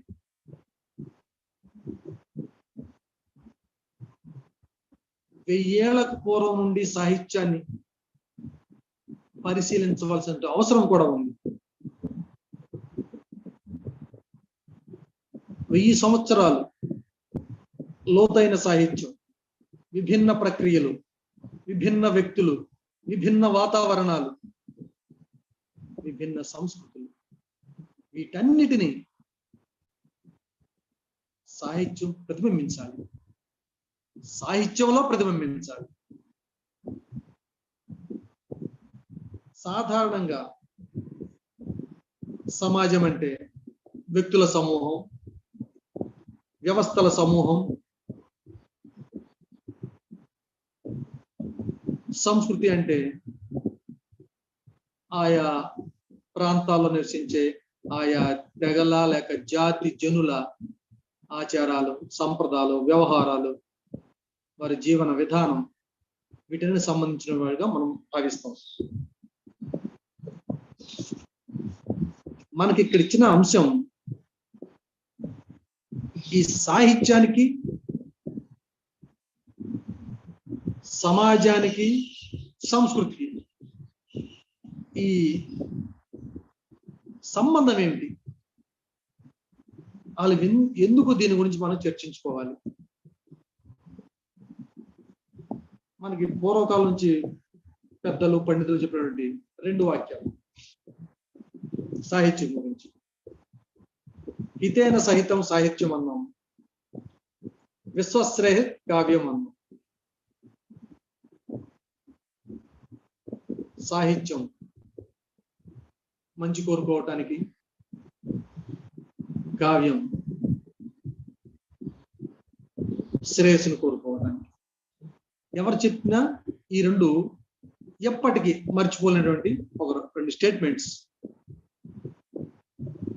ఇది ఎలా? మంచి సమాజం కోసం సాహిత్యమా, మంచి సాహిత్యం కోసం సమాజమా? ఎలా అన్నప్పుడు ఎప్పుడూ కూడా మనిషి మంచి కోసమే పాకులాడతాడు, మంచిగా ఉండటానికే ప్రయత్నిస్తాడు, మంచితనం పెంచటానికే ప్రయత్నం చేస్తాడు, సమాజంలో అందరూ బాగుండాలని కోరుకుంటాడు, కనీస మానవుడు. కాబట్టి మంచి సమాజం కోసమే సాహిత్యం, మంచి సాహిత్యం కోసమే సమాజం. ఎందుకంటే సాహిత్యం ప్రజలను చైతన్యపరుస్తుంది. ఇది నేపథ్యం అయితే, మనం ఈ సమాజం సంస్కృతికి సంబంధించి సాహిత్యాన్ని ప్రొజెక్ట్ చేసేటప్పుడు, సాహిత్యాన్ని మనం గమనించినప్పుడు ప్రపంచంలో ప్రతి దేశంలో ప్రతి ప్రాంతంలో అక్షరాస్యత కలిగి ఉండి, లిపి ఉండి, గ్రంథస్థం చేయబడినటువంటి సాహిత్యం ఉంటే దానిని మనం 4 రకాలుగా వర్గీకరించుకోవచ్చు. మౌఖిక సాహిత్యాన్ని వర్గీకరించుకోవచ్చు కదా అంటే, మౌఖిక సాహిత్యం దాని పరిధి, దాని పరిమితి, దాని ప్రయోజనం వేరు. లిఖిత రూప సాహిత్యాన్ని మనం అధ్యయనం చేసినప్పుడు, పరిశీలించి చూసినప్పుడు 4 రకాలుగా మనం వర్గీకరించవచ్చు సాహిత్యాన్ని. 1 ఉత్తమ సాహిత్యం.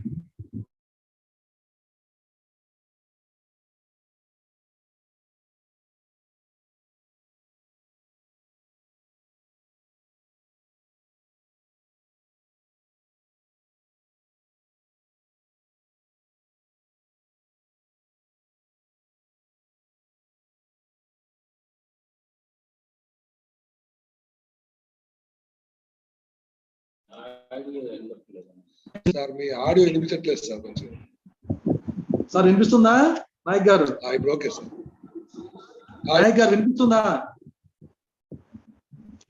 హలో, వినిపిస్తుంది సార్, ఇప్పుడు ఓకే సార్. వినిపిస్తుందా సార్? వినిపిస్తుంది sir, okay sir. Okay okay. ఈ 4 రకాలుగా సాహిత్యాన్ని విభజించుకున్నప్పుడు ఉత్తమ సాహిత్యం ఇది ఎప్పుడు సమాజానికి మేలు మాత్రమే చేస్తుంది. మధ్యమ సాహిత్యం సమాజానికి మేలు చేసినా చేయకపోయినా కీడు మాత్రం చేయదు. అధమ సాహిత్యం సమాజానికి మంచి కన్నా కొద్దిగా చెడునే చేస్తుంది. ఇక 4వది విష సాహిత్యం. ఇది సమాజాన్ని పూర్తిగా అశాంతిగా మార్చేటువంటి అవకాశం ఉంది. దీని ద్వారా ముఖ్యంగా హింసను, టెర్రరిజాన్ని, దేశ ప్రాంత వ్యతిరేక భావనల్ని దాంతో కూడిన సాహిత్యం అయితే అది వ్యక్తుల భద్రత, వ్యవస్థల భద్రత, ఒక రకంగా దేశ సంక్షేమానికి కాకుండా దేశంలో అనైక్యత, విఘాతాలు కలిగించే విధంగా పరిగణించే అంశాలు ఉంటే వాటిని విష సాహిత్యంగానే పరిగణించాలి. అది సమాజానికి, దేశానికి, ప్రాంతానికి మంచిది కాదు. కాబట్టి ఇక్కడ మనం గమనించవలసింది ఈ 4 రకాల సాహిత్యాలలో సమాజాన్ని ప్రతిబింబించని సాహిత్యం ఉండదు. సమాజాన్ని ప్రతిబింబించని సాహిత్యం ఉండదు.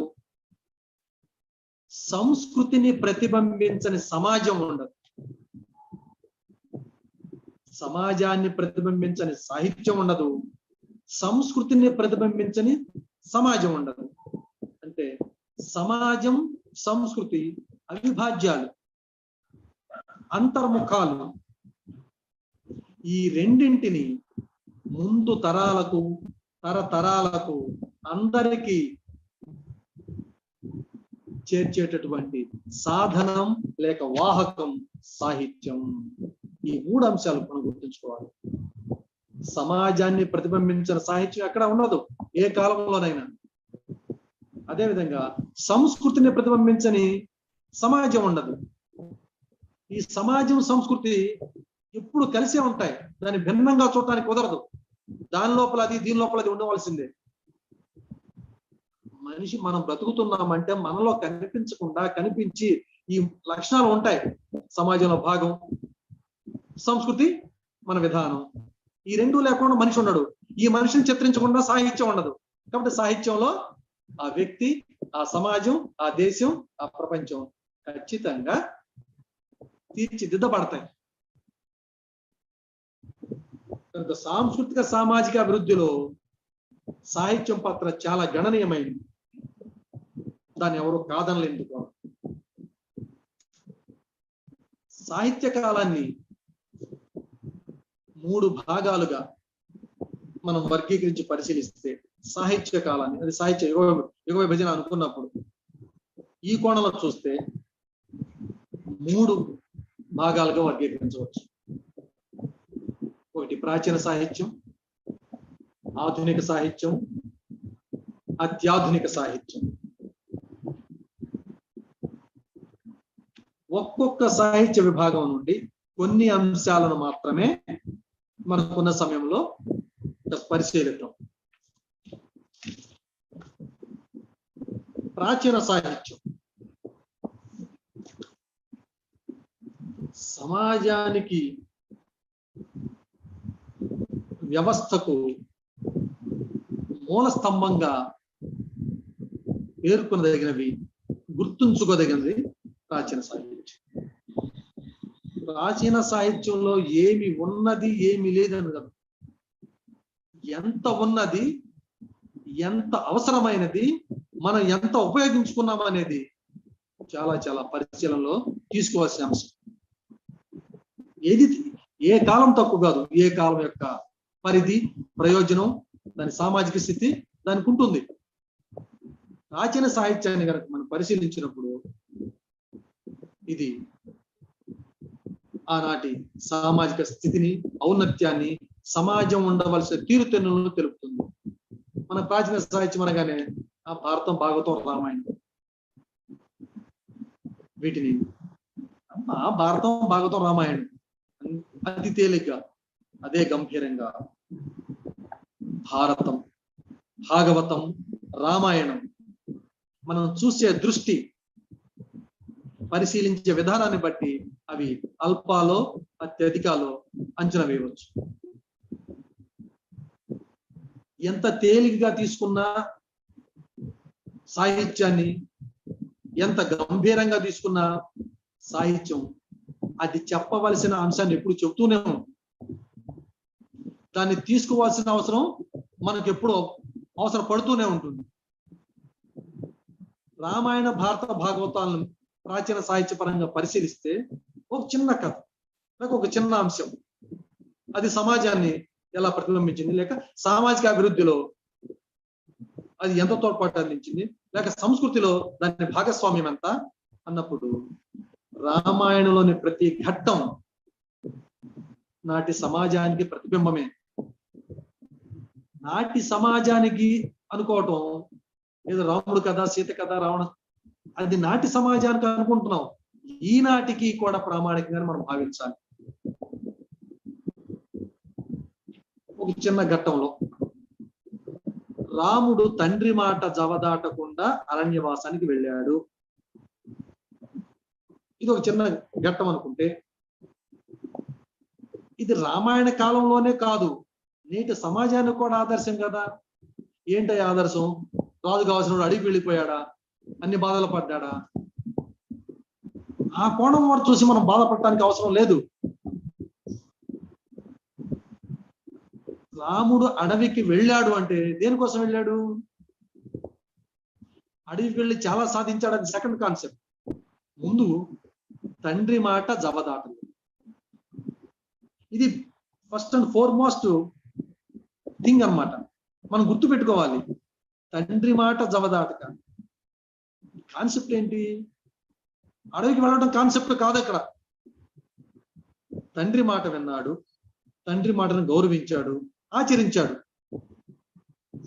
అది లాభమో నష్టమో రామాయణం మొత్తం చూసిన అర్థమవుద్ది మనకు. ప్రారంభంలో రాముడు తండ్రి మాట విన్నాడు, ఒక తల్లి కోరిక మేరకు తండ్రి ఆదేశించాడు, అడవికి వెళ్ళిపోయాడు, అక్కడ ఎన్ని బాధలు పడ్డాడు, రాక్షసు యుద్ధం చేశాడు.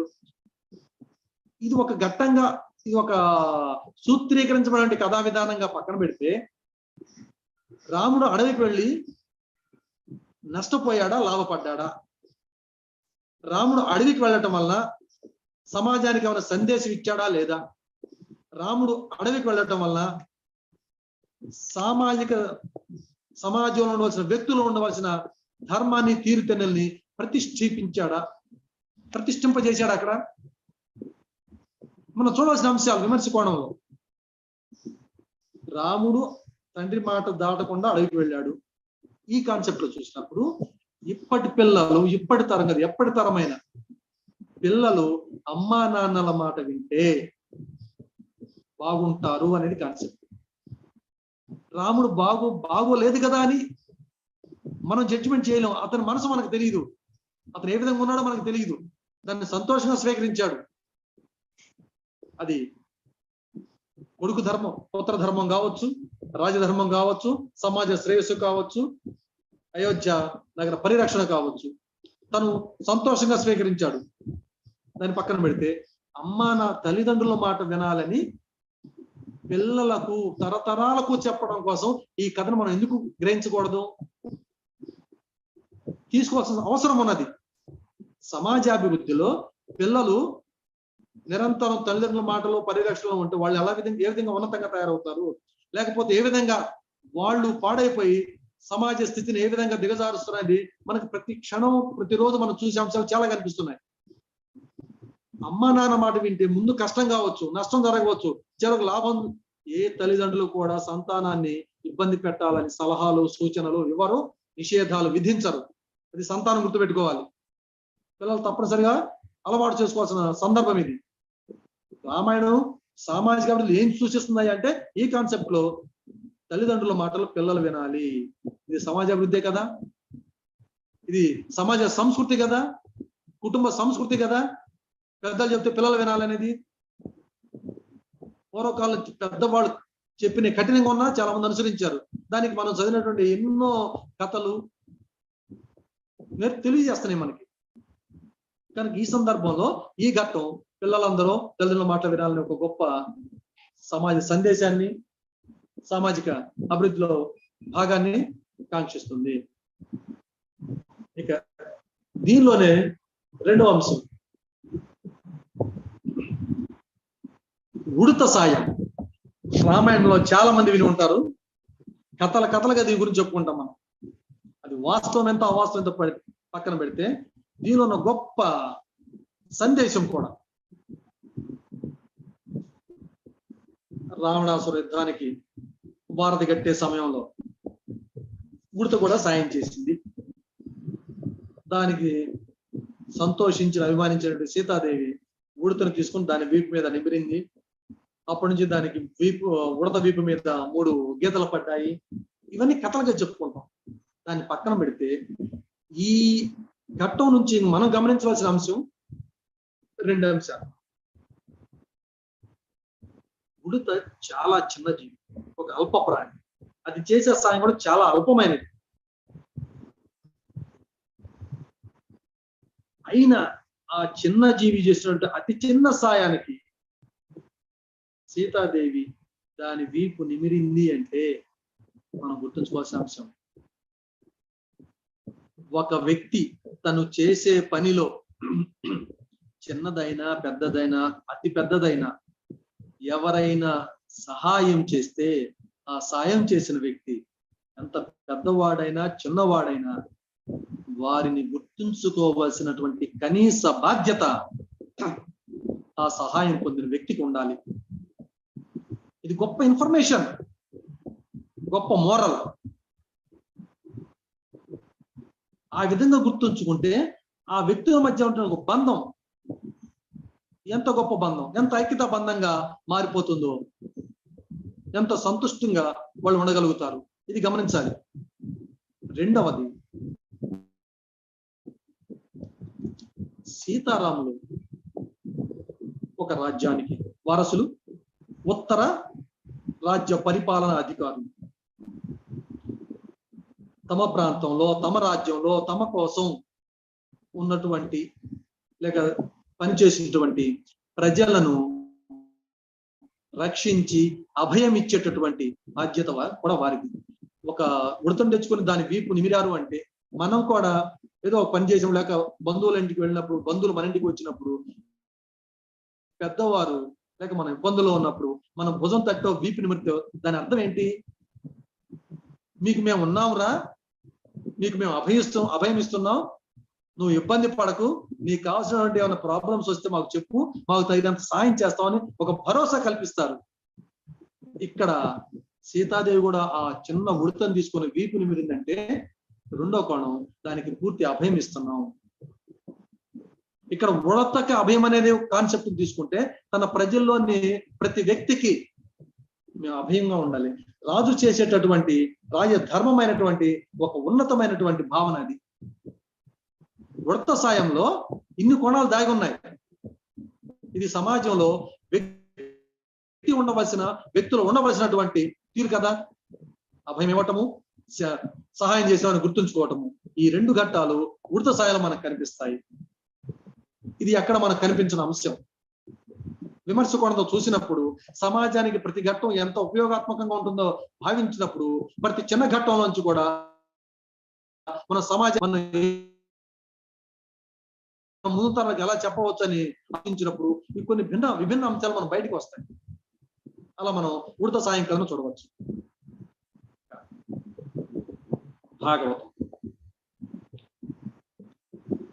భాగవతంలోని ఎన్నో సందర్భాలు సమాజాన్ని ఆలోచింపజేస్తాయి. మనుషులు ఇలా కాదు, ఇలా ఉండాలి అని ఒక దిశ నిర్దేశం చేసినట్టు కనిపిస్తాయి. అందరికి తెలిసిన కథ ఒకటి, అంబరీషోపాఖ్యానం. అంబరీషుడు ఇక్ష్వాకు వంశపు చక్రవర్తి, శ్రీరాముడి కన్నా చాలా ముందువాడు, పూర్వీకుడు. అంబరీషుడు వ్రతం చేస్తూ ఆ వ్రతాన్ని ముగించేలోపు దూర్వాస మహర్షి వస్తాడు. అతను రావటం, అంబరీషుడు గౌరవించి మీరు స్నానానికి వెళ్ళి వస్తే మనం అందరం కలిసి భోజనం చేద్దాం అంటాం. దూర్వాస మహర్షి స్నానానికి వెళ్ళి సమయానికి రాకపోవడం, వ్రతభంగం కలుగుతుందేమోనని అక్కడ పండితులు పెద్దలందరి అనుమతితో కేవలం విష్ణుమూర్తికి సమర్పించినటువంటి మంచి నీటిని మాత్రమే తనను స్వీకరించడం, ఆ వెంటనే దూర్వాసుడు రాగి వచ్చి జరిగినంత తెలుసుకుని చాలా కోపంతో అంబరీషుడి మీద బాగా ఆగ్రహించి ఒక మహాకృత్యం, ఒక పెద్ద రక్కసిని సృష్టించడం, అది దానిని అంబరీషుడిని తినేయడం, అంబరీషుడు విష్ణుమూర్తిని ప్రార్థించడం, సుదర్శన చక్రం రావటం, దాని బారిన పడి దూర్వాసుడు కూడా ముల్లోకాలు తిరగటం, ఎక్కడ ప్రతిఫలం కనిపించక ఫలితం పొందలేక చివరికి అంబరీషుడి దగ్గరికి వచ్చి కాళ్ళ మీద వెళ్ళటం, అంబరీషుడు మరలా సుదర్శన చక్రాన్ని శాంతింపజేయటం,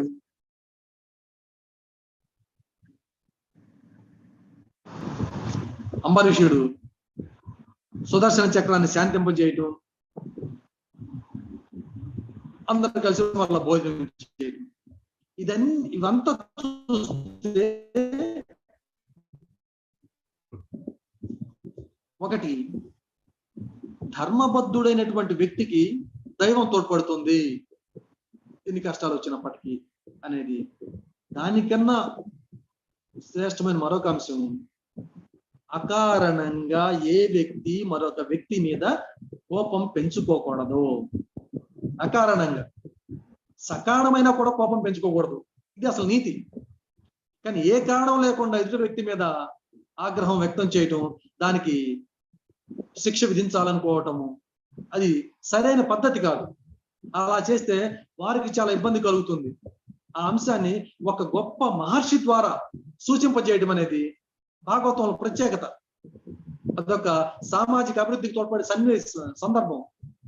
ఎవరు కోపం, మనకు ఉన్నటువంటి పెద్దలు చెప్పే నీతి, తన కోపమే తన శత్రువు అనేది, ఇవన్నీ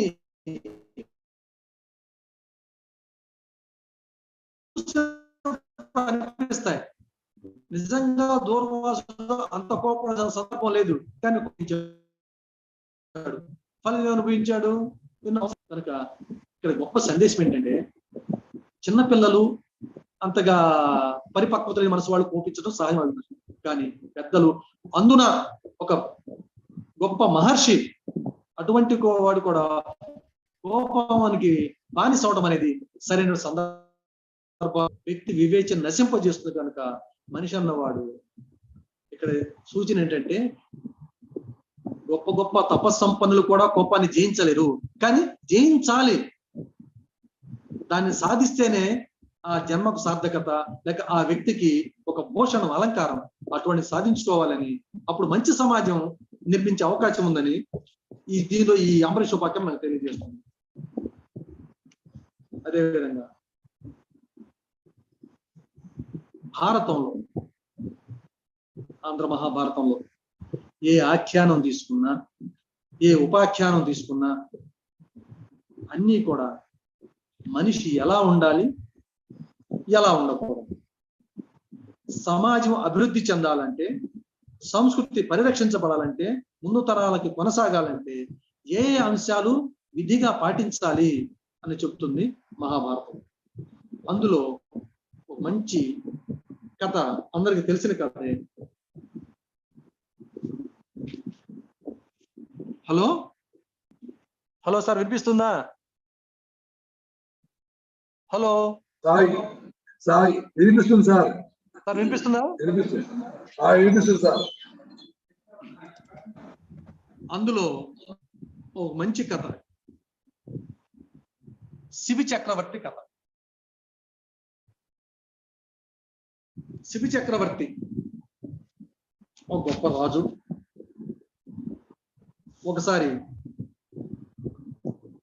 గొప్ప యజ్ఞం చేసి అందరికి తనకు తోచింది, వారు అడిగింది దాన ధర్మాలు చేస్తూ ఉన్నాడు. ఈ విషయం తెలిసినటువంటి ఇంద్రుడు, శిబి ఇంత దానకర్ణుడా, అంత దానం చేసే మహానుభావుడా, అతను పరీక్షిద్దాం అనుకున్నాడు. ఇక ఆ ఘట్టం మీకు తెలుసు. పావురము, డేగ ఆ సమయానికి వస్తాయి. డేగ పావురమేమో నన్ను కాపాడమంటుంది, శిబి చక్రవర్తి ఒళ్ళోవాలి. డేగేమో నేను దాన్ని తినాలి, అది తినపోతే నేను చచ్చిపోతాను అని అంటుంది. పావురం ప్రాణం కాపాడమంటుంది. రాజు చేయవలసిన పని ప్రజలను రక్షించటమే కాదు, వారి కనీస అవసరాలు కూడా తీర్చాలి. ఇక్కడ శిబి చక్రవర్తి రెండు పక్షులే. పౌరం ప్రాణం కాపాడమంటుంది, డేగ నాకు ఆహారం కావాలంటుంది. పౌరాన్ని విడిచిపెట్టడం రాజలక్షణం కాదు. ఆకలైన వాడికి ఆకలి తీర్చకపోవటం రాజధర్మం కాదు. ఏం చేయాలి? ఈ సమయంలో ముందుగా శరణు వేడినటువంటి పౌరానికి అభయం ఇచ్చేశాడు, నీ ప్రాణానికి ఎటువంటి ప్రమాదం లేదు అని. ఈలోపు డేగ వచ్చి నాకు అదే కావాలి అంది. ఎందుకంటే నేను మాంసం తిని నా కడుపు నింపుకోవాలి కనుక. సరే, పౌరాన్ని వదిలిపెట్టు, నీకు ఇతర ఏమి కావాలన్నా తీసుకో, నాకేమది మాంసాహారమే కావాలి.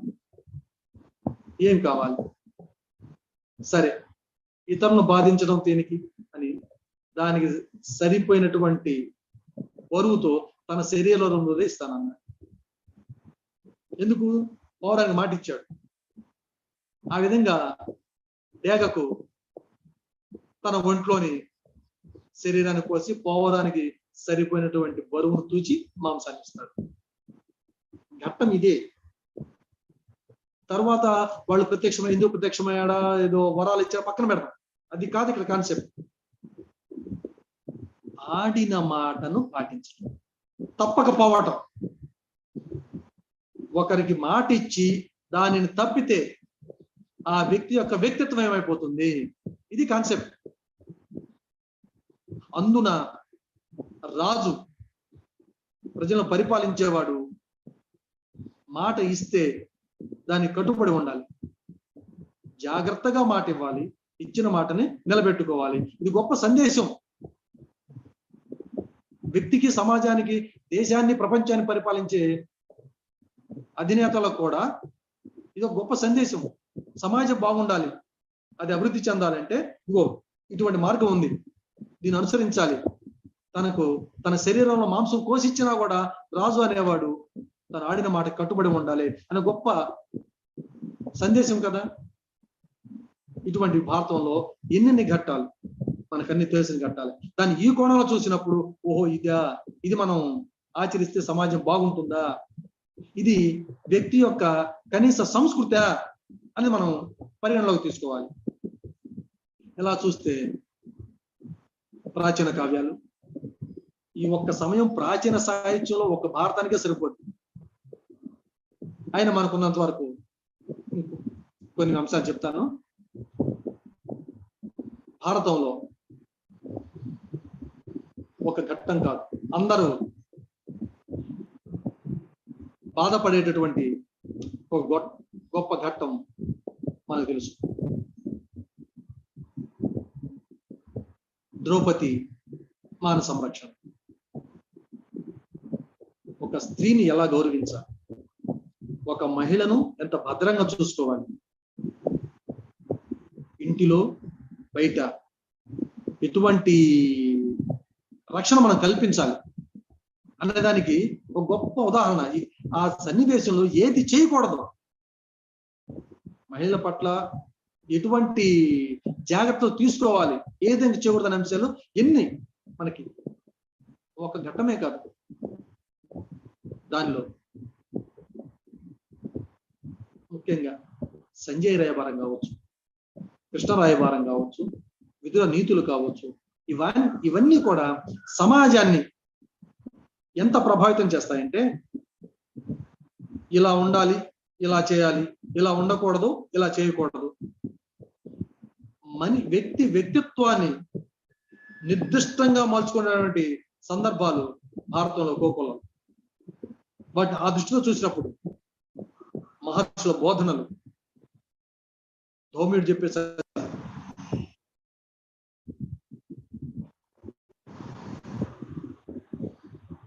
భీష్ముడు చెప్పే రాజనీతి సూత్రాలు,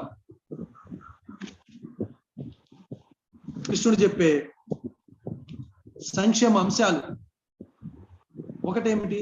అందుకే మనిషిలో, ఒక వ్యక్తి జీవితంలో, ఒక వ్యవస్థ భ్రమణంలో, ఒక దేశ చరిత్రలో, ఒక ప్రపంచ గమనంలో ఏముంటాయి అనే అంశము ప్రతిదీ సూక్ష్మాతి సూక్ష్మంగా చెప్పబడినటువంటి గొప్ప కావ్యం ఇతిహాసం భారతం.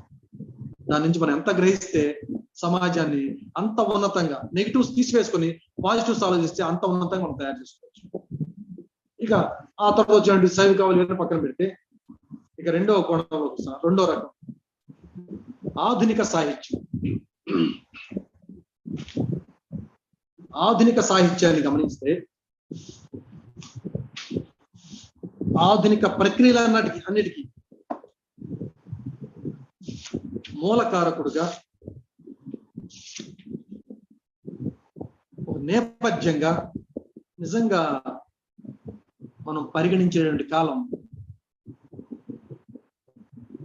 19వ శతాబ్దం.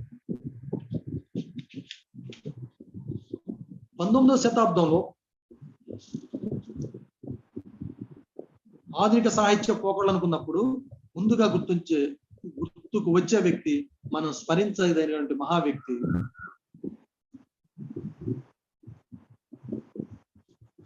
రాజమండ్రి నివాసి కందుకూరి వీరేశలింగం. వారి పేరు చెప్పకుండా, వారి రచన స్పృశించకుండా, వారి భావజాలాన్ని ప్రతిబింబించకుండా ఆధునిక సాహిత్యంలోకి అడుగు పెట్టడం కూడదు, చేయకూడదు. వారే గనక లేకపోతే ఇవాళ మనం అనుకున్నటువంటి నవల, నాటకం, కథ, విమర్శ, జీవి చరిత్ర, స్వీయ చరిత్ర, అనువాదాలు, సంస్కృత అనువాదం, ఆంగ్ల అనువాదాలు, వీటన్నిటిని మనం వాళ్ళు చెప్పుకోగలుగుతున్నామంటే దానికి మనందరికీ ఒక స్ఫూర్తినిచ్చినటువంటి వాడు, గొప్ప ఆశయాన్ని మన ముందు ఉంచి వెళ్ళిపోయిన వాడు కందుకూరి వీరేశలింగం పంతులు గారు అయితే, ఆ తర్వాత చెప్పుకోవాల్సిన వ్యక్తి గురజాడ అప్పారావు గారు. ఆ పరంపరలో ఎంతో మంది వారి గురించి సంక్షిప్తంగా చెప్తాం. కందుకూరి వీరేశలింగం గారు చేసినటువంటి ఆధునిక సాహితీ శ్రమ మరి ఎవరు చేయలేదు. వారు చేసినటువంటి నవలలో ముఖ్యంగా రాజశేఖర చరిత్ర, అది ఎంత గొప్ప సామాజిక అంశాలని ప్రభావితం చేస్తుంది అంటే, మనిషి ఎలా ఉండాలి, మూఢనమ్మకాలు నమ్మితే ఏమైపోతాడు. ఇది గొప్ప ఆ సమాజంలో ఆధునిక భావజాలంలో వచ్చిన ఒక గొప్ప పరిణితి. అంధవిశ్వాసాలని పక్కన పెట్టి మూఢనమ్మకాలను ఎంత తక్కువగా మనం తీసుకోగలిగితే అంత బాగుంటుంది. తీసుకోకూడదు అనేది, కానీ ఆ పారంపర్యం వచ్చినటువంటి మన సమాజం ఒక్కసారిగా వెనక్కి వెళ్ళలేదు, వాటిని వదులుకోలేదు. అందుకు తను ఎన్నో ఉదాహరణలతో మూఢనమ్మకాలు నమ్మినటువంటి ఆచరించేటువంటి వ్యక్తి ఇబ్బంది పడతాడు, కష్టపడతాడు, నష్టపోతాడని రాజశేఖరం పాత్రం ద్వారా ఎంతో గొప్పగా చూపించేటువంటి వ్యక్తి కందుకూరి వీరేశలింగం పంతులు. నిజంగా ఆ నవల, ఆ పాత్రతో ఆనాటి సమాజం కొంత కళ్ళు తెరిచిందని చెప్పాలి. ఆయన చేసినటువంటి బాల్య వివాహాల ఖండన, స్త్రీ పునర్వివాహాల సమర్థన నిజంగా గొప్ప సామాజిక పరిణామం కదా. సమాజ అభివృద్ధిలో అత్యధిక భాగం పారిశ్రమే కదా. నిజంగా ఆ రోజు ఆయన ఆ ప్రాంతంలో చేసి ఉండకపోతే ఈ రోజు ఇప్పటికి ఇంకా బాల్య వివాహాలు మన సమాజాన్ని ఎంత ఇబ్బంది పెట్టేవు. స్త్రీ పునర్వివాహాలు అనేది ఆనాటికి అప్పటి వరకు నిషేధం అయితే దానిని కాదని ఎంతో ధైర్యంతో, ఎంతమంది సహకరించకపోయినా తను ముందుకు వచ్చి చేయగలిగాడంటే అది అప్పటి నుంచి ఇప్పటి వరకు ఎంతమందికి ధైర్యాన్ని ఇచ్చింది, అది మనం మర్చిపోకూడదు. సమాజ అభివృద్ధిలో ఈ రెండు అంశాలు ఎంత కీలకం. ఇప్పటికే ఆ రెండు అంశాలు ఒక ఆచారంగా, ఇది కూడా ఒక సంస్కృతి అనేది, ఒక సంస్కృతిని భగ్నం చేశాడు కందుకూరి. ఇది కాదు, ఇది మన సంస్కృతి కాదు. బాల్య వివాహాలు, సతీ సాగమనాలు, ఇవి మనం ఇంకా ఆచరించకూడనటువంటి అంశాలు. ఆచరించవలసినవి బాల్య వివాహాలు రద్దు, సతీ సాగమనాలు రద్దు, స్త్రీ పునర్వివాహాలు మనం చేయవలసిన పని. అని చాలా గట్టిగా ఆచరణలో చూపించిన వాడు. ఈ రెండు ఒక్కసారి గమనించండి. ఈ మూడు అంశాలు కనుక ఇప్పటికీ జరగకపోతే, ఇంకా బాల్య వివాహాలు జరుగుతూ ఉండి, సతీ సాగామాలు జరుగుతుండు, స్త్రీ పునర్వివాహాలు కనుక లేకపోతే సమాజం ఎలా ఉండేది? దాన్ని మనం నాగరిక సమాజం అనుకోగలమా? ఆ సమాజానికి సంస్కృతి అభివృద్ధి చెంది అని అనుకోగలమా? ఈ దృష్టితో పరిశీలించినప్పుడు కందుకూరు వారు చేసిన సేవ చాలా గొప్ప సేవ. సమాజ అభివృద్ధికి, ఆ ఆధునిక యుగంలో ఆధునిక సమాజానికి ఆధునిక సాహిత్యం ద్వారా గొప్పగా పాటలు వేసినటువంటి వాడు కందుకూరు వీరేశలింగం పంతులు. ఇక వారు చేసినటువంటి రచనల్లో ఎన్నో రచనలు, అత్తయ్య గారి పెళ్లి కావచ్చు,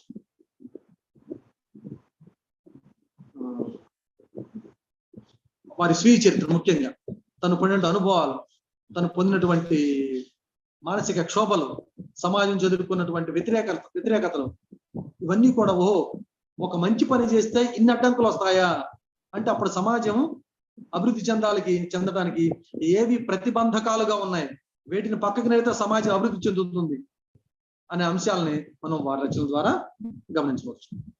ఇక వీటితో పాటుగా మనం చెప్పుకోవాల్సిన వ్యక్తి గురజాడ అప్పారావు గారు.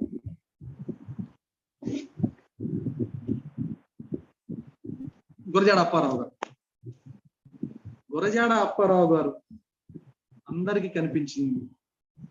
కన్యాశుల్క నాటకం బ్రహ్మాండంగా రాశారు. నిజంగా బ్రహ్మాండంగా రాశారు ఆయన. అది కావాలని సత్యం. ఆనాటికి ఏంటి, ఆనాడు ఆ భాష ఉంది కాబట్టి వారు ప్రయోగం చేశారు. అది నిజంగా వారు ఆ ప్రయోగాలు చేయకపోతే మనకు ఎలా తెలుస్తుంది మన భాష యొక్క పరిణామం? వారు చేసిన కన్యాశుల్కం నాటకంలో చూపించినటువంటి సామాజిక స్థితి, వ్యక్తుల స్వభావాలు, వ్యవస్థ తీరుతెన్నులు, దాని వలన పడేటువంటి ఇబ్బందులు, అది బాగుంటే పొందేటటువంటి మంచి పరిణామాలు, ఇవన్నీ మనకి గిరీశం పాత్ర కావచ్చు, వెంకటేష్ పాత్ర కావచ్చు, లుబ్ధావధానులు కావచ్చు, మధురవాణి కావచ్చు, రమ పంతులు కావచ్చు, ఈ పాత్రలన్నీ కూడా ఒక సామాజిక స్వభావాన్ని మన ముందు పెడతాయి. దాన్ని బట్టి మనం ఏమనుకోవాలి, ఇలా ఉంటే ఇలా ఉంది, ఇలా ఉండకుండా ఉంటే ఇలా ఉండేది. గిరీశం లాంటి మాయగాళ్ళు, చాలా మంది అవకాశవాదులు, స్వార్థపరులు, ఇది సమాజాన్ని చిత్రిస్తూనే సమాజాభివృద్ధికి ఇలా ఉండకూడదు, ఇలా ఉండాలి అని ఒక సూచన చేసింది. కన్యాశుల్కం భాషాపరంగా, సామాజిక అభివృద్ధి పరంగా ఒక గొప్ప చైతన్యాన్ని ప్రజల్లో తీసుకొచ్చింది. ఇక వారు చేసినటువంటి రచన నిజంగా ఆధునిక మహిళ లేక స్త్రీ లేక యువతి గర్వంగా తలెత్తుకొని ధైర్యంగా తిరగలిగే స్థితిని కల్పించిన వాడు గురజాడ అప్పారావు తన కన్యక పాత్ర ద్వారా. కన్యక పాత్ర అంత తేలిగ్గా తీసుకోవాల్సిన తక్కువ పాత్ర కాదు.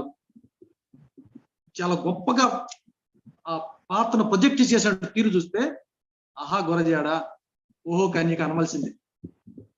పట్టమేలే రాజువైతే పట్టున నిప్పుడనుచు కన్యక చుట్టుముట్టిన మంటలో తాచనియన్. ఎంత ఆత్మభానం, ఎంత పౌరుషం! మరి ఆనాటి సమాజానికి స్త్రీ వివక్ష గురవుతున్న సందర్భంలో ఇది కాదు మీరు ఉండవలసిన తీరు, ఇగో ఇలా ఉండాలి అని ఒక కన్యక పాత్రని ప్రపంచం ముందుకు చూపించారు. ఆ చూపించే విధానంలో ధిక్కరణ, నువ్వు రాజువైతే నాకేంటయ్యా, పట్టమైలే రాజువైతే పట్టు నన్ను ఇప్పుడు, నువ్వు నన్ను పట్టుకోలేవు అంటే స్త్రీల ఇష్టానికి వ్యతిరేకంగా ఎవరు కూడా ప్రయత్నం చేయకూడదు అనే గొప్ప సామాజిక సందేశాన్ని, స్త్రీలను గౌరవించాలి. ఇదే సమయంలో ఒక గొప్ప సంస్కృతి, దేవాలయాలకు వెళ్ళి పూజ చేయటం అనే సంస్కృతి. కన్యక దేవాలయానికి వెళుతుంటే ఆ రాజు చూశాడు, అక్కడి నుంచి ఇబ్బంది. ఈ కథలో మనం చెప్పిన సామాజిక అంశం, సంస్కృతి కోణం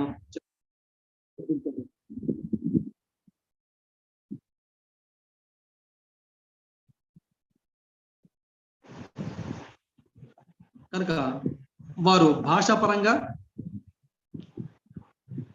గురజాడ అప్పారావు గారు భాషాపరంగా, సమాజపరంగా, మహిళా కోణంలో కూడా సమాజం అభివృద్ధి చెందాలంటే ఎలా ఉండాలో మనకి గొప్ప నిదర్శనాలు కొన్ని చూపించి వెళ్ళారు.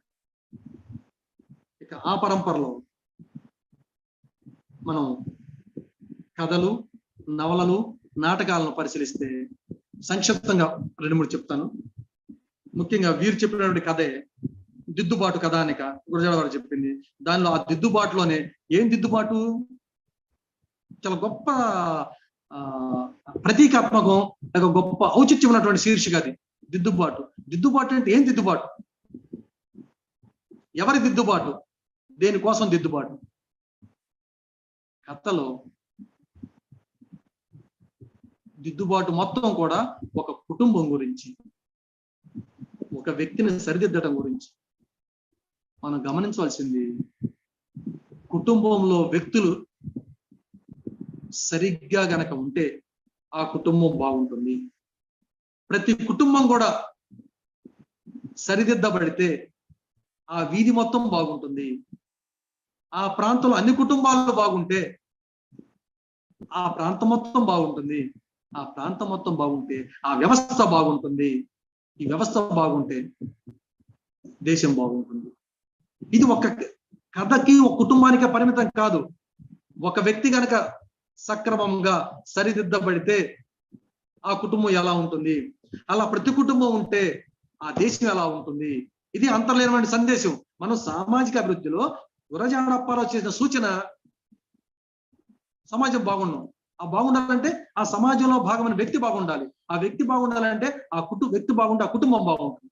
కుటుంబాలు బాగుండాలంటే వ్యక్తులు నిరంతరం జాగరూకతతో ఉండాలి. ఎటువంటి దురలవాట్లకు, చెడు ఆలోచనలు లేకుండా భార్య, భర్త, పిల్లలు ఒక సవ్యమైన పద్ధతిలో ఉంటే కుటుంబం బాగుంటుంది, వ్యవస్థ బాగుంటుందని ఆయన అభిలషించారు. ఇది కథాపరంగా చాలా కథలు ఉన్నాయి మనకి, ఒక్కో కథ. శాసవ గారి బొండుమల్లిలో ఒక రకమైనటువంటి సామాజిక అంశం, కాళీపట్నం రామారావు గారి కథలు మరొక సామాజిక అంశం. ఇలా నిన్న 2 నెలలు చనిపోయినటువంటి శ్రీరమణ గారి కథలు, గొప్ప కథా రచయిత, పెద్దవారు, పూజనీయులు. వారి కథా కోణంలో సామాజిక అంశాలు. కథా రచయిత అనేవాడు ఎప్పుడు కూడా సమాజ హితాన్ని కోరి రచన చేయటం, అది రచయితకు ఉండేటువంటి కనీస బాధ్యత, లక్షణం. ఇక ఈ పరంపరలో మన నాటకాలను గమనిస్తే, ముఖ్యంగా ఆధునిక కాలంలో వచ్చిన నాటకాలు, స్వాతంత్రోద్యమంలో వచ్చినటువంటి నాటకాలు, బ్రిటిష్ ప్రభుత్వ వ్యతిరేక నాటకాలన్నీ కూడా సమాజ స్థితిని బాగా ప్రతిబింబించినాయి. అవి ఎలా ఉన్నాయి, వాటి వల్ల ఏ విధంగా ఇబ్బంది పడ్డారు, వాటిని ఎదుర్కోవాలంటే ఆనాటి ప్రజలు ఏం చేశారు. ముఖ్యంగా దామరాజు పుండరీకాక్షుడు, సోమరాజు రామానుజరావు వీరు రచించిన నాటకాలు ప్రజలను ఎంతో చైతన్యవంతం పరిచాయి. బ్రిటిష్ ప్రభుత్వం చేత చాలా చాలా నిషేధాలకు గురైపోయాయి. అసలు మనకు చాలా నాటకాలు వచ్చాయి. ఈ పరంపరలో ఆధునిక నాటక, ఇది అత్యాధునిక కాలానికి వెళ్దాం. ఈ పరంపరలోనే నవలలు, ఆధునిక కాలంలో వచ్చినటువంటి నవలలో గొప్ప నవలలు పేర్కొనబడ్డవి మాలపల్లి నవల. దీనిని స్మరించకుండా, ఉన్నవి లక్ష్మీనారాయణని నమస్కరించకుండా ముందుకు వెళ్ళకూడదు. మరి మాలపల్లి నవల సమాజాన్ని ఎంత బాగా చిత్రించింది, ఎంత ప్రభావితం చేసింది, ఎంత మార్పును కోరింది అనేది దానిలో కనిపిస్తుంది. అదేవిధంగా మహిదర్ రామ్మోహన్ రావు రాసినటువంటి కొల్లాయి కడితేనేమి, రథచక్రాలు ఒక సామ్యవాద ధోరణి నుంచి మనం వాటిని ఆ తీరులను గమనించాలి. అంటే అప్పటికి సమాజంలో, ప్రపంచంలో, రష్యాలో సామ్యవాద భావాలు ఎలా ఉన్నాయి, అవి సమాజానికి అప్లై చేస్తే ఏ విధంగా ఉంది, అది భారతదేశంలోకి వస్తే ఎలా ఉంటుంది, ఇవన్నీ ఆలోచనతో వారు చేసినటువంటి కొల్లాయి గడితేనేమి, రథచక్రాలు ఈ నవలలు మనకు కనిపిస్తాయి. ఈ పరంపరలో నవల్లో చెప్పుకోదగినవి 2 గొప్ప నవలుగా మనం చెప్పుకోవాలి. ఒకటి, సంస్కృతిని బాగా ప్రతిబింబించినవి, వాసిడి సీతాదేవి రచించినటువంటి మట్టి మనిషి నవల. మట్టి మనిషి నవల మట్టి వాసనలు ఒళ్ళంతా పూసుకున్నటువంటి మట్టి మనిషి నవల. దానిలో ఆ రైతు సంస్కృతి, రైతు ఎలా కష్టపడతాడు, ఏ విధంగా పొలాన్ని ప్రేమగా చూసుకుంటాడు, అది వెళ్ళిపోతే ఎంత బాధపడతాడు. ఈ అంశాలన్నీ కూడా నిజంగా గ్రామీణ సంస్కృతిని ప్రతిబింబించిన వల్ల ఆ పరంపరలోనే చంద్రలత గారు రాసినటువంటి రేగడి విత్తుల నవల. ఇది కూడా రైతు సంస్కృతి, జీవన విధానం, వలస విధానం, వారి ఇబ్బందులు చక్కగా సమాజాన్ని చిత్రీకరిస్తూ, ఇది కూడా సమాజ నిర్మాణ బాధ్యతలో రైతుల పాత్ర మర్చిపోలేనిది. ఈ అభివృద్ధికి రైతు గొప్ప ప్రేరణ, పూరణ. ఆ రైతు స్థితి ఎలా ఉండాలి, ఎలా ఉండకూడదు, ఎలా ఉంటే అందరికీ అన్నం దొరుకుతుంది, ఈ అంశాలు చక్కగా చిత్రించబడిన నవల రేగడి విత్తుల నవల. ఈ పరంపరలో మనం మర్చిపోకుండా మంచి నవల కొడవటి గంటి కుటుంబరావు చదువు. ఇవన్నీ దీనిలో చదువు యొక్క ఒక ఉన్నతమైన స్థితి. చదువుకుంటే ఏమైంది, చదువుకోకపోతే ఏమవుతుంది అని ఎంత గొప్ప ఆ టైటిల్ ఎంత గొప్పగా నిర్ణయించారంటే కోకు గారు. ఇవాళ నిజంగా ఆ చదువే లేకపోతే, ఆ సాహిత్య వారసత్వం మనకు లేకపోతే, ఆ కందుకూరి గురజాడ పరప నుంచి మనకు రాకపోతే, ఇవాళ మనం చర్చించుకున్నంత జ్ఞానం మనకి ఎక్కడిది? చదువుకున్న గొప్ప స్థితి, అక్షరానికి ఉన్నటువంటి గొప్ప శక్తి అది.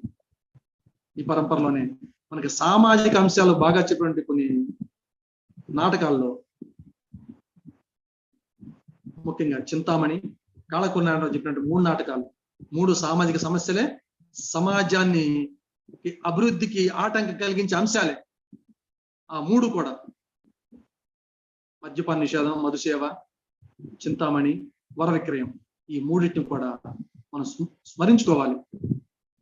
వాటి స్థితిని, ఆనాటి సామాజిక స్థితిని, దీనిలో కూడా గొప్ప పాత్ర చిత్రణ. వర విక్రయంలో ఆడపిల్లలు ఎలా ఉండాలి,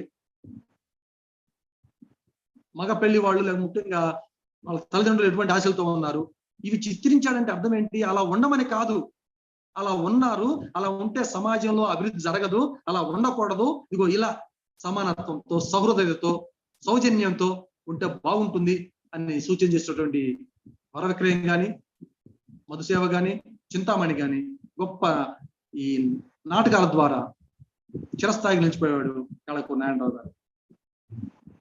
ఇక అత్యాధునిక సాహిత్యంలోకి వస్తే మనకు వచ్చేవంటి అత్యాధునిక రెక్కలు కావచ్చు, హైకులు, నానీలు, వచన కవిత్వం, దానిలో మినీ కవిత్వం. ఈ పరంపరలో శ్రీ గారిని గుర్తు చేసుకోకుండా, కుందుర్తిని పరిచయం చేసుకోకుండా, బాలగంగాధర తిలక్ని గుర్తుంచుకోకుండా ఉండగలమా? మహాప్రస్థానం కావచ్చు, ఒక పోస్ట్ మ్యాన్ కావచ్చు, నగరంలో వాన కావచ్చు. చూడండి అసలు అత్యాధునిక ఎంత భిన్నంగా ఆలోచిస్తున్నారు రచయితలు, ఎన్ని సామాజిక కోణాలను దానిలో మనకి అందిస్తున్నారు. ఇగో ఇలా ఉండాలి, ఇలా ఉండకూడదు, ఇలా ఉండాలి, ఇలా ఉండకూడదు అనేటువంటి ఎన్నో గొప్ప సూచనలు, గొప్ప రచనా శైలీలు ఆధునిక కాలంలో భాషా పరంగా, సామాజిక అంశాల పరంగా ప్రజలను చైతన్యవంతం చేసే స్థాయికి తెలుగు సాహిత్యం ఎదిగింది. అలా మలుచుకుంటూ వచ్చారు మన రచయితలు, కవులు.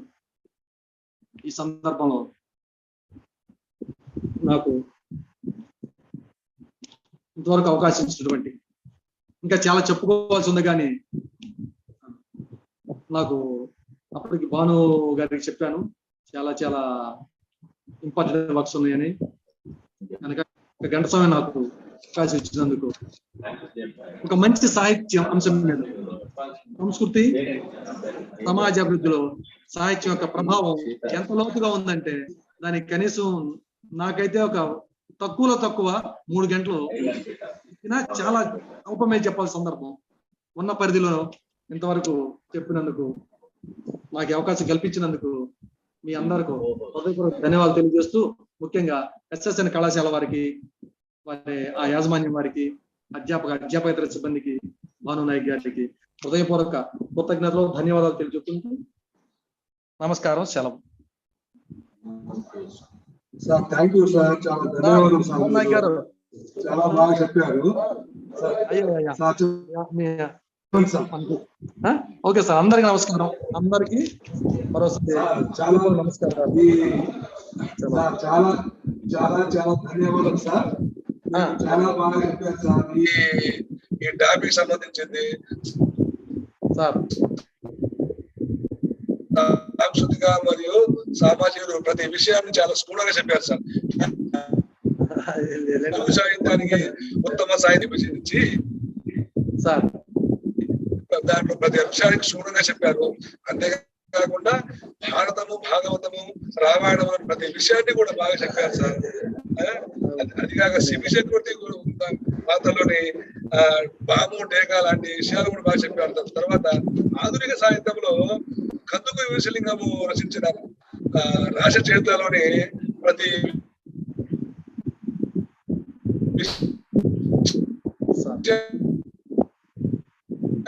సమాజానికి గురజాడపరావు కన్నిక గురించి, పూర్ణిమ గురించి, మనిషి సమాజంలో జీవించడం కాక అందరితో ఎలా కలిసిమెలిసి ఉండాలి, నేను ఒక్కనే కాదు నాతో పాటు అన్ని కుటుంబాలు బాగుండాలి అనే విషయానికి ప్రతి అంశాన్ని బాగా చెప్పారు. అంతేకాకుండా తర్వాత శ్రీశ్రీ గురించి కొన్ని చెప్పుకొచ్చారు. మీరు ప్రతి విషయాన్ని చాలా లోతుగా విమర్శనాత్మకంగా చెప్పారు. మీకు చాలా చాలా ధన్యవాదాలు సార్. లోతుగా చెప్పలేదు కానీ కొన్ని చెప్పాను, ధన్యవాదాలు సార్. బాగా చెప్పారు సార్, అన్ని విషయాన్ని బాగా క్షుణ్ణంగా విమర్శనాత్మకంగా బాగా చెప్పారు సార్ మీరు ప్రతి విషయాన్ని. సంతోషం, నమస్కారం. తర్వాత పార్టిసిపెంట్ వాళ్ళు మిత్రులు అయ్యంగారి శ్రీరత్నం గారు, ఆంధ్ర యూనివర్సిటీ ప్రొఫెసర్ గారు, శ్రీరత్నం గారు పేపర్ ప్రజెంట్ చేస్తారని చెప్పండి మేడం గారు. అడ్మిట్ చేసాడు మేడం.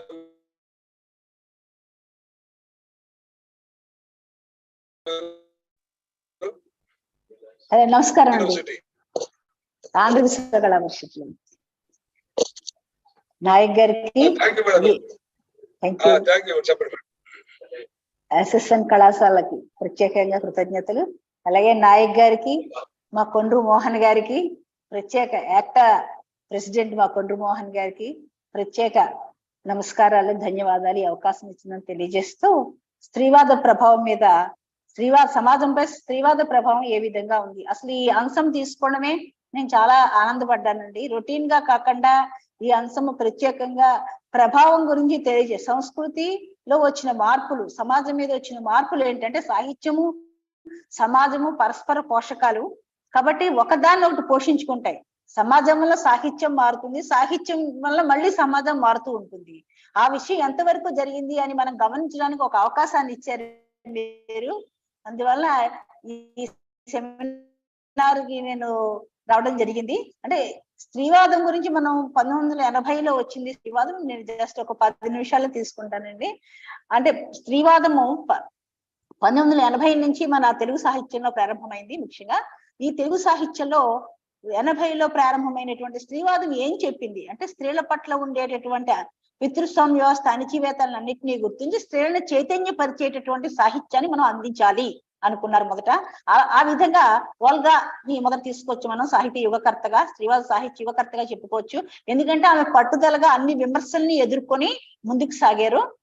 మొదట్లో చాలా విమర్శలే వచ్చాయి తప్ప స్త్రీవాదం మీద ఎవరు అంగీకరించడానికి నచ్చలేదు అసలు. అయితే ఏ వాదమైనా వచ్చినప్పుడు అన్ని మొత్తం బాగుంటాయి, అద్భుతంగా జరుగుతుంది అని మనం చెప్పలేము. దాని యొక్క ప్రభావం ఎంతవరకు ఉంది అనేది పరిశీలించవలసిన అవసరం ఉందని భావించి ఈ పత్రాన్ని నేను అంశంగా తీసుకోవడం జరిగింది. స్త్రీవాద ప్రభావం సమాజం మీద ఎంతవరకు ఉంది, ఎంత సహేతుకత ఉంది అనేది పరిశీలించడమే ప్రధానము. స్త్రీవాద సాహిత్యంలో మొదట చెప్పింది ఏంటంటే, వాళ్ళు స్త్రీలు వైపు నుండి చూశారు. అంటే ఇన్నాళ్ళు ఉన్నటువంటి సమాజం పురుష దృక్కోణంలో ఉంది, ఇప్పుడు స్త్రీల దృక్కోణం నుండి మేము చూస్తున్నాము అనేది. అంటే స్త్రీ దృక్కోణంలో చూడడము అంటే చాలా తేడా ఉంటుంది పురుష దృక్కోణంలో చూడడానికి. చిన్నప్పుడు సైన్స్ ఎందుకులేమ్మా చదవడం, ఆడపిల్లలు కష్టపడిపోతావు, చక్కగా ఆర్ట్స్ అయితే హాయిగా ఉంటుంది, స్పెషల్ తెలుగు అయితే బాగుంటుంది, చక్కగా రామాయణం భారతం చదువుకుంటాం అని ఎంతో పితృస్వామిక వాత్సల్యంతో చెప్పేవారు మా నాన్నగారు. చాలా మందికి ఇది ఉంది అనుభవం. అంటే అది పురుషుల దృక్కోణంలో చూశారు, వీళ్ళకి ఇష్టం ఏంటి, వీళ్ళు ఎట్లా ఉంటారు అనేది కాకుండా వాళ్ళు సమాజంలో నిర్దేశించినటువంటి ఒక దృక్కోణంతో చూసి చెప్పినటువంటి విషయం అన్నమాట.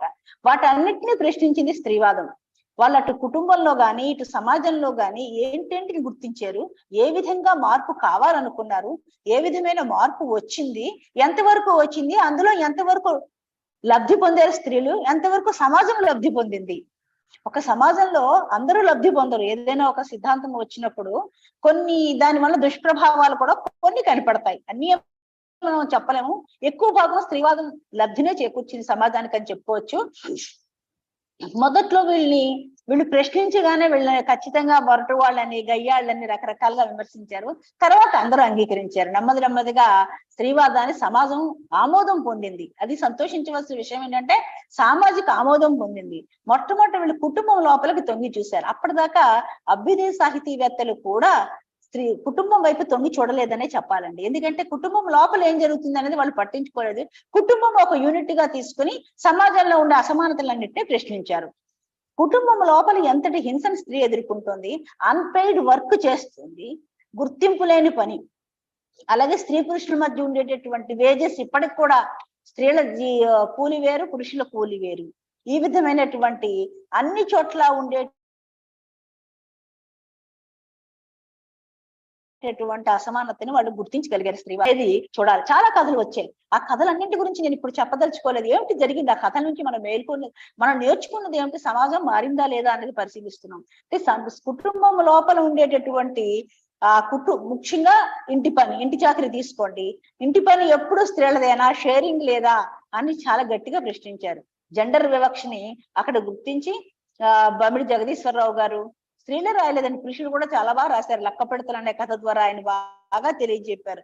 లక్క పెడతలు బహుమతి ఇస్తే మనోరాలికి వద్దుంటుంది అమ్మమ్మ, ఎందుకంటే అవి చచ్చేదాకా వదలవే, ఎందుకు అలాంటి బహుమతులు, వంటైనా వాళ్ళు చేయమంటుంది. ఇట్లా చాలా చక్కని కథలు చాలా మంది రాశారు.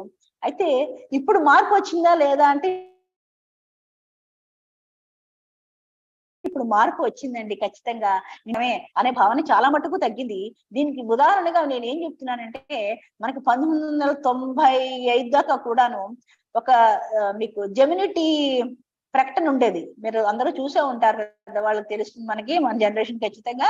ఆ జెమినిటీ ప్రకటన ఏంటంటే ఆమె అత్తవారింటికి రాగానే అంటే మామగారికి స్ట్రాంగ్ గా కావాలి, అత్తగారికి చక్కగా కావాలి,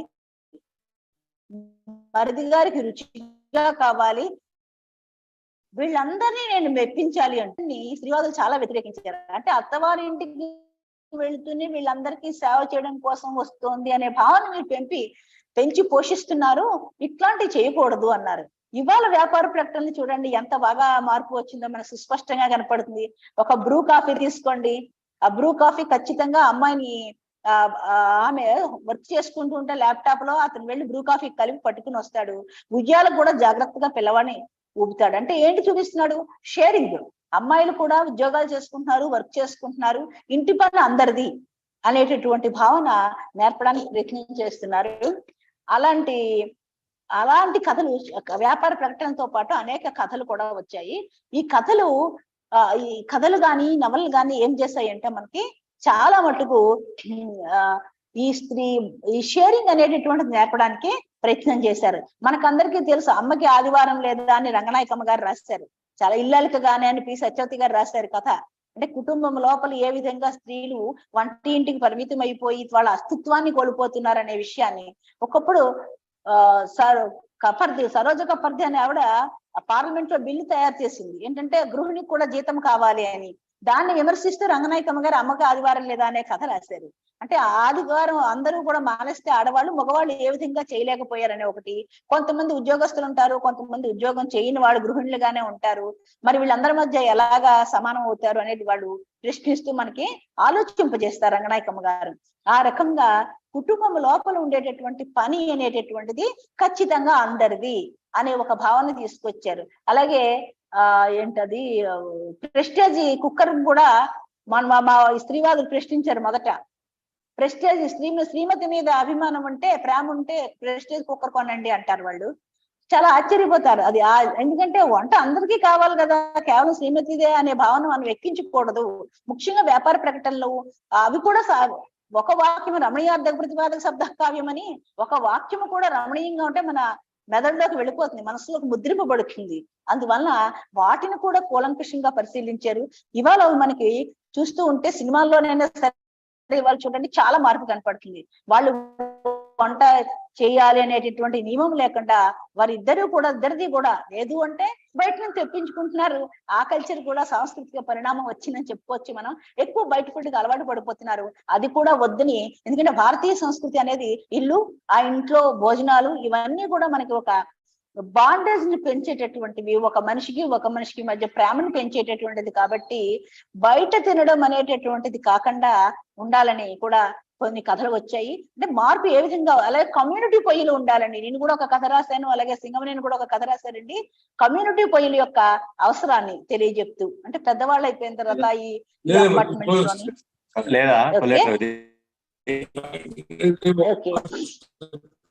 దీని తర్వాత ఇది ఒక మార్పుగా మనం గుర్తించవచ్చు. దీని తర్వాత అలాగే స్త్రీ పురుషుల యొక్క వేజెస్ విషయంలో కూడా చాలా కథలు వచ్చాయి. ఒక చిన్న కథ శ్రీకాకుళం చాలా చిన్నది, అవగొట్టేస్తాను టైమేనా madam? Sorry for the interruption. కొంచెం త్వరగా కంక్లూడ్ చేయండి. ఇంకొక పార్టిసిపెంట్ ఉన్నారు, టైం అవుతుంది. అలాగే అంటే ఓకే అయిపోయింది. స్త్రీవాదం యొక్క ప్రభావము సమాజం మీద ఉంది అని చెప్పడమే నా ఉద్దేశము. అలాగే గృహకి సంబంధించిన అనేక కథలు వచ్చేయండి, 1, 2 కావు. ఆ కథలన్నింటి ప్రభావం వల్లే మనకి ఈ రోజు 2012లో మనకి ఒక లైంగిక నిరోధ చట్టం అని వచ్చింది. ఎక్కడ అంటే పనిచేసే చోట లైంగిక వేధింపుల చట్టాన్ని కూడా తీసుకొచ్చారు.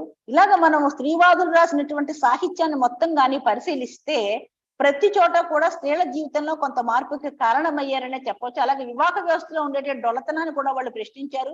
వివాహ వ్యవస్థానికి పోగొట్టి సహజీవనాన్ని వాళ్ళు దానికి ప్రత్యామ్నాయంగా చూపించారు. కానీ ప్రత్యామ్నాయ వ్యవస్థగా సహజీవనం దిద్దుకోలేదనే చెప్పాలి. సహజీవనం వల్ల కూడా స్త్రీలే ఎక్కువ నష్టపోతున్న వైనాన్ని మనం గుర్తిస్తున్నాం ఈ రోజు. స్త్రీవాద ప్రభావం వల్ల సహజీవనం వచ్చినప్పటికీ దాంట్లో కూడా స్త్రీలే ఎక్కువ నష్టపోతున్నారు పురుషుడు కన్నా అనే విషయాన్ని ఈ రోజు గమనిస్తుంది సమాజం. అటువంటి కథలు కూడా కొన్ని వస్తుంది. అంటే స్త్రీవాద ప్రభావము కొన్నింటిలో మంచిగా ఉన్నా కొన్ని విషయాల్లో, అలాగే ఒకప్పుడు నిమజ్జనం అని చెప్పి సినిమా వచ్చింది మనకి. లైంగిక వేధింపులు కానీ అత్యాచారాలు కానీ జరిగితే చెప్పుకోని స్థితి నుంచి ఈనాడు స్త్రీవాద సాహిత్యం వల్ల లైంగిక వేధింపుల్ని కానీ అత్యాచారాలని కానీ బయట పెట్టుకుంటున్నారు. సమాజం వాళ్ళకి ఖచ్చితంగా సపోర్ట్ చేస్తుంది కూడా వాళ్ళ యొక్క బాధల నుంచి పోగొట్టడానికి. ఓకే, అందువల్ల స్త్రీవాద ప్రభావం అని చెప్పడం ఒకటే ఈ వ్యాసం ముఖ్యోద్దేశం. థ్యాంక్ యూ సార్, మీరు ఇచ్చిన అవకాశానికి చాలా సంతోషం. ధన్యవాదాలు మేడం.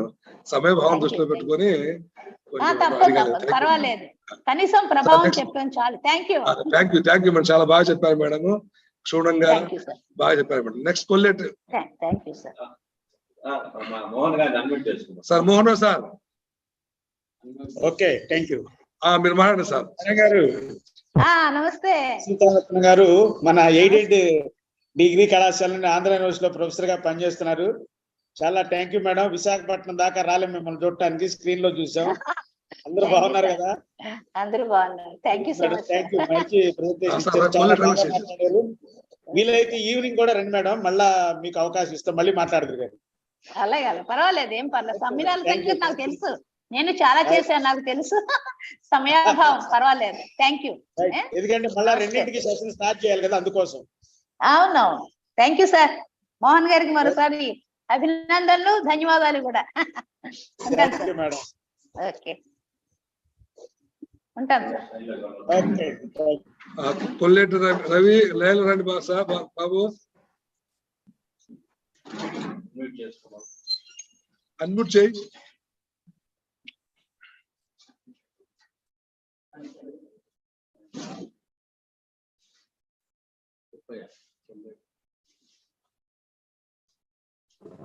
నమస్కారం, బాగున్నా సార్. వచ్చాను. ఓకే, గౌరీ కానీ 2 నిమిషాలు గౌరీ కానీ. హలో, నమస్కారం సదస్సు నిర్వాహకులకి. ఎస్ఎస్ఎన్ కాలేజీ నరసరావుపేట కాలేజీ యాజమాన్యము వారికి ప్రత్యేకమైనటువంటి నమస్కారాలు. అదేవిధంగా సంస్కృతి మరియు సామాజిక అభివృద్ధిలో సాహిత్యం యొక్క పాత్ర.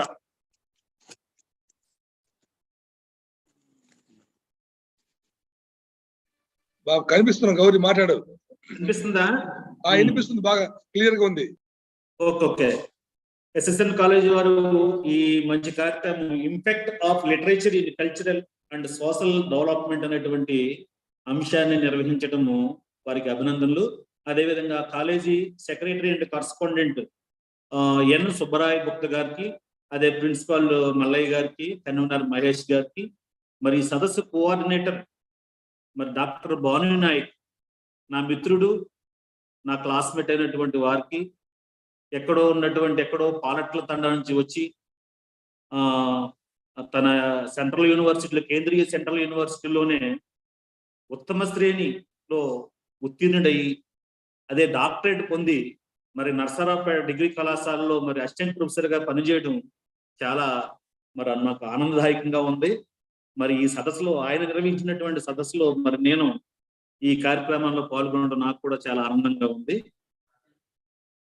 ముఖ్యంగా ఈ ప్రాచీన విశిష్ట తెలుగు అధ్యయన కేంద్రంలో నేను కూడా పనిచేస్తూ మరి ఇప్పుడు నన్ను ఈ సదస్సుకు ఆహ్వానించినందుకు వారికి ప్రత్యేకమైనటువంటి కృతజ్ఞతలు తెలియజేస్తూ, అయితే సంస్కృతి మరియు సామాజిక అభివృద్ధిలో సాహిత్యం యొక్క ప్రభావం ఏ విధంగా అనే విషయాన్ని మనం మరి పరిశీలించి అధ్యయనం చేసి దానికోసం చర్చించినట్లయితే చాలా విస్తృతమైనటువంటి సబ్జెక్ట్ ఇది, చాలా విస్తృతమైనటువంటి. సంస్కృతి సాంఘిక వ్యవస్థను విడదీయలేనటువంటి సాహిత్యము, సంస్కృతి, సామాజిక వ్యవస్థను, ఈ మూడు వాటిని కూడా విడదీయలేనటువంటి పరస్పర సంబంధం కలిగినటువంటి ఈ యొక్క సబ్జెక్ట్. అయితే మనకి తెలుగులో మనం మహాభారతం దగ్గర నుంచి ఈ ఆధునిక కాలం వరకు మనం ప్రస్తావించినట్లయితే మరి మహాభారత రచనలో నన్నయ్య దగ్గర నుంచి ఇప్పటి వరకు చూసినట్లయితే అనేక విషయాలు మనకి ఈ సాంస్కృతిక సంబంధించినటువంటి విషయాలు, అంటే మానవుని యొక్క జీవన పరిణామ దశల్లో ఏవేవి మార్పులు వస్తున్నాయో ఆ మార్పులన్నీ కూడా మనకి ఈ సంస్కృతిలో కనిపిస్తాయి. ఆ యొక్క సమకాలీన పరిస్థితులు కూడా మనకి ఈ సాహిత్యంలో ప్రతిఫలిస్తాయి.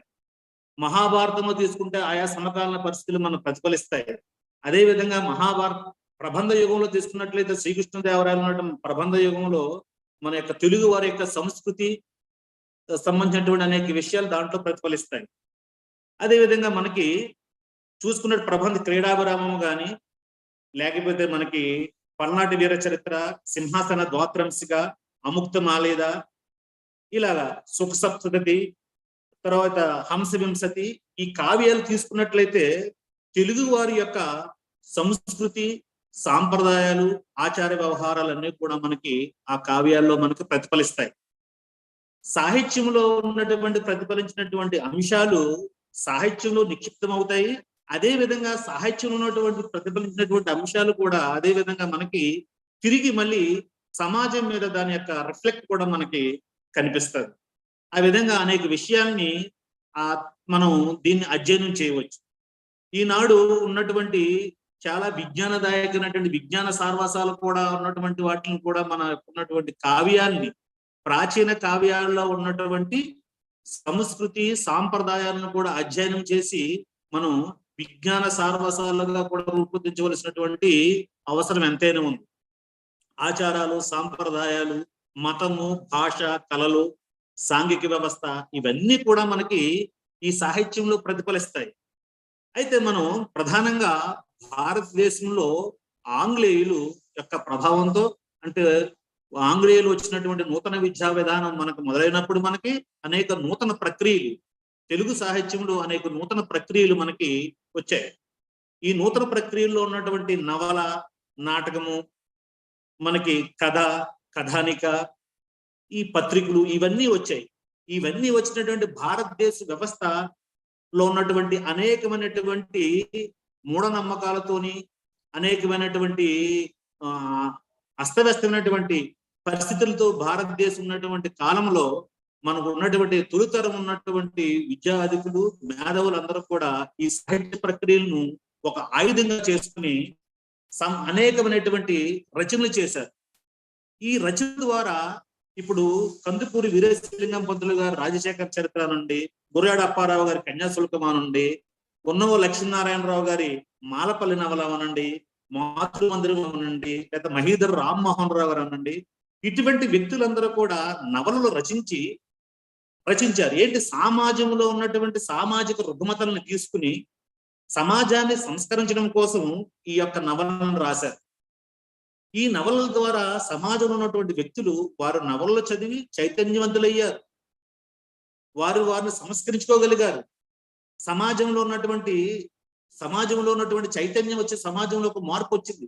సమాజంలో ఉన్నటువంటి అయితే సతీ సహగమనము, వితంతు వివాహాన్ని ప్రోత్సహించడము, భ్రూణ హత్యలను నిషేధించడము, ఇటువంటి విషయాలన్నీ కూడా మనకి కందుకూరి వీరేశలింగం పంతులు గారు అటు ఆయన సాంఘిక ఉద్యమం ద్వారా ప్రచారం చేసుకొచ్చారు. అదే విధంగా ఆయన సాహిత్యాన్ని ఒక ఆయుధంగా తీసుకున్నారు.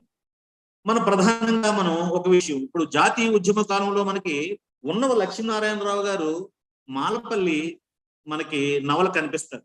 జాతీయ ఉద్యమంలో ఆ మాలపల్లి నవల చాలా ప్రధానమైన పాత్ర పోషించింది. ఈ ప్రధానమైన పాత్ర పోషించడానికి కారణం ఏంటంటే, అప్పటికే ఉన్నటువంటి దళితుల యొక్క దైనందిన జీవన విధానం, దళితుల యొక్క అంటరాని జాతులుగా ఉన్నటువంటి దళితులు ఏ విధంగా సమాజంలో అట్టడుగు స్థాయికి వెళ్ళిపోతున్నారు, ఏ విధంగా ఇబ్బందులు పడుతున్నారు అనేటువంటి దాన్ని ఆయన ఒక నవలగా తీసుకుని అక్కడ ఉన్నటువంటి సంఘదాసు రామదాసు కుటుంబాన్ని నేపథ్యంగా, మాలదాసరి కుటుంబాన్ని యొక్క నేపథ్యంగా తీసుకుని ఆ మాలదాసరి కుటుంబంలో ఉన్నటువంటి రామదాసు కొడుకు రామదాసు భార్య లక్ష్మిని, అదేవిధంగా సంగదాసు, వెంకటదాసు, జ్యోతి, ఈ విధంగా వాళ్ళ కుటుంబ నేపథ్యాన్ని తీసుకుని ఆయన సాంఘిక జీవనంలో ఉన్నటువంటి సాంఘిక వ్యవస్థని ఆయన ఆ నవలలో ఆయన రూపొందించడం జరిగింది. ఆ నవల చాలా తీవ్రమైనటువంటి ప్రభావాన్ని చూపింది. 1933లో ఆ నవలను కూడా బ్యాన్ చేయడం జరిగింది. అంటే ఆ నవల సాంఘికంగా ఎటువంటి చైతన్యాన్ని తీసుకొచ్చిందో మనం అంచనా వేయవచ్చు. 1933లో ఆంధ్ర విశ్వవిద్యాలయంలోని దాన్ని ఒక చాప్టర్ గా పెట్టారు. అప్పుడు అక్కడ ఉన్నటువంటి వైస్ ఛాన్సలర్ కట్టమంచి రామలింగారెడ్డి గారు పనిచేస్తారు ఆంధ్ర విశ్వవిద్యాలయం. దాన్ని బ్రిటిష్ వారు దాన్ని నిషేధించాలని చెప్పేసి ఆజ్ఞలు జారీ చేయడంతో ఆ నవలని అక్కడ ఉన్నటువంటి ఆ పాఠ్యాంశాన్ని విద్యార్థులు పెట్టినటువంటి పాఠ్యాంశాన్ని తొలగించడం జరిగింది. అంటే దీన్ని బట్టి సాహిత్యము సమాజం మీద ఎటువంటి ప్రభావం చూపించింది అనేటువంటిది మనం అర్థం చేసుకోవచ్చు. ఈ విధంగా నవల్లో ఉన్నటువంటి ఈ విధంగా మనం చూసుకున్నట్లయితే మనకి కథానికులు, నాటకం, మరి కన్యాశుల్కం నాటకం కూడా సమాజంలో అనేక మార్పులు తీసుకొచ్చింది. అంటే కన్యాశుల్కంలో మార్పులు తీసుకురావడం అప్పుడు ఉన్నటువంటి వ్యవస్థలో ఉన్నటువంటి పెద్దవాళ్ళకి చిన్నవాళ్ళు ఇచ్చి పెళ్లి చేయడం, కన్యాశుల్కం చేయడము జరిగేది. అయితే వితంతువులు ఎవరైతే వితంతువులు ఉన్నారో ఆ వితంతువులు కూడా ఇంటింటికే వాళ్ళ యొక్క వంటింటికే పరిమితం అయిపోయి ఉండేవారు. వారికి కూడా ఒక ఆదర్శప్రాయంగా తీసుకురావడం అది కన్యాశుల్కం మనకి కనిపిస్తుంది. ఈ విధంగా సాహిత్యంలో మనకి ప్రబంధాలు తీసుకున్నట్లయితే ప్రబంధాల్లో కూడా మనం ముఖ్యంగా మనకి ఆనాడు సాంఘిక జీవన విధానం ప్రబంధాల్లో మనకి కనిపిస్తుంది, సంస్కృతి కనిపిస్తుంది. ఆ విధంగా మనం ఈ సమాజం నుంచి సాహిత్యాన్ని వేరు చేయలేము, సంస్కృతిని కూడా మనం వేరు చేసి చూడలేము. సంస్కృతి, సమాజము, సాహిత్యం అన్నీ కూడా ఒకదానికొకటి పరస్పరం అవినాభావ సంబంధాలు కలిగి ఉన్నాయి. అందుకని ఒకప్పుడు సాహిత్యం అనేటువంటిది అనుభూతికి సంబంధించి, సాహిత్యం అనేటువంటిది సాహిత్యం అనేటువంటిది ఏంటంటే కళ కోసం అనేటువంటిది ఒక అనుభూతి, ఇలాగనేటువంటిది మన అలంకారికులు అవి చెప్పడం జరుగుతుండేది. అయితే మనకి పాశ్చాత్యులు చెప్పే విషయం ఏంటంటే కళ కోసం కంటే మనకి కళ అనేటువంటిది, సాహిత్యం అనేటువంటిది ఒకటి ఎలా ఉండాలంటే ఒక సామాజిక ప్రయోజనం కోసం ఉండాలి అని బమ్గార్డ్, లియో టాల్స్టాయ్ అనేటువంటి వాళ్ళు, రష్యన్ చెందినటువంటి లియో టాల్స్టాయ్ అనేటువంటి వాళ్ళు చెప్పారు. ఒక సాహిత్యం అనేటువంటిది ఒక ప్రక్రియ, అది సమాజంలోకి వెళ్తే ఆ సమాజం చైతన్యవంతం కావాలి, అది ఒక సామాజిక ప్రయోజనంతో కూడి ఉండాలి సాహిత్యము. ఒక సాంఘిక ప్రయోజనంతో కూడా ఉండాలి సాహిత్యము, అదే సాహిత్యం అవుతుందని చెప్పేసి వాళ్ళు చాలా ఖచ్చితంగా చెప్పడం జరిగింది. అదే ఈనాడు కూడా మనం ప్రక్రియలు చూసుకోండి, ప్రక్రియలో నాటకం చూసుకోండి, నవల తీసుకోండి, కథ తీసుకోండి, కథానికి తీసుకోండి, ముఖ్యంగా గేయం తీసుకోండి, పాట తీసుకోండి. ఉదాహరణకి మనం తీసుకున్న పాటలు గేయాలు తీసుకోండి, వందే మాతరం ఉద్యమంలో వందే మాతర గేయం యొక్క ప్రాధాన్యత ఎంత ఉందో మనం తెలుసుకోవచ్చు. అదేవిధంగా మాకొద్దు ఈ తెల్ల దొరతనం అనేటువంటిది జాతీయ ఉద్యమంలో ఎంత ప్రాధాన్యత పొందిందో మీరు ఆ పాట గేయం ద్వారా తీసుకోవచ్చు. అదేవిధంగా మీరు నెక్స్ట్ ఈ తెలంగాణ ఉద్యమంలో తీసుకున్నట్లయితే నడుస్తున్న పొద్దు మీద పడుస్తున్న గానమా పోరు తెలంగాణం అని చెప్పేసి ఆ గేము ఎంత ప్రఖ్యాతి పొందో చూడొచ్చు. అంటే సాహిత్యము సమాజం మీద ఎటువంటి ప్రభావం చూపుతుంది, ప్రతి దాని గేయము, పాట, నవల, నాటకము, గల్పిక ఏది కూడా సమాజం నుంచి వేరు చేసి మనం చూడలేము. ప్రతి దాన్ని కూడా మన గేయం కూడా మాయమైపోతున్నాడమ్మా మనిషి అన్నవాడు, మచ్చుకైనా లేదు చూడు మానవత్వం ఉన్నవాడు. తీవ్రమైనటువంటి ప్రభావాన్ని చూపుతుంది. సాహిత్యము ప్రధానంగా సంఘాన్ని సంస్కరించాలి, సంఘంలో చైతన్యం రావాలి, ఆ తాను సంస్కరించుకోవాలి, సంఘాన్ని సంస్కరింపజేయాలి. సాహిత్యం ఎప్పుడు కూడా హితాన్నే కోరుతుంది. అందుచేత సాహిత్యం సమకాలీనటువంటి ప్రభావం చాలా చూపిస్తుంది. సమాజంలో ఏవైతే ఉన్నాయో ఆర్థిక రాజకీయ సాంకేతిక ఏవే విషయాలు ఉన్నాయో అవన్నీ కూడా మనకి సాహిత్యంలో ప్రతిఫలిస్తాయి. సాహిత్యంలో ప్రతిఫలించినటువంటి అంశాలు మనకి సాహిత్యంలో ఏవేవైతే ఉన్నాయో ఆ ప్రతిఫలించినటువంటి అంశాలన్నీ కూడా మనకి నిక్షిప్తం చేయబడతాయి. ఇంకా నెక్స్ట్ మాస్టరు ఇంకా చాలు చెప్పింది, ఇంకా బాగా కంక్లూడ్ చేస్తాను. అందుచేత మనకి సాహిత్యాన్ని మనం చూసినట్లయితే ప్రధానంగా ఆ యొక్క సమకాలీనటువంటి పరిస్థితులు సాహిత్యంలో ప్రతిఫలిస్తాయి. సంస్కృతి, సాంఘిక వ్యవస్థ, సాహిత్యాన్ని కూడా పరస్పర పోషకాలుగా మనం గుర్తించవలసినటువంటి అవసరం ఉంది.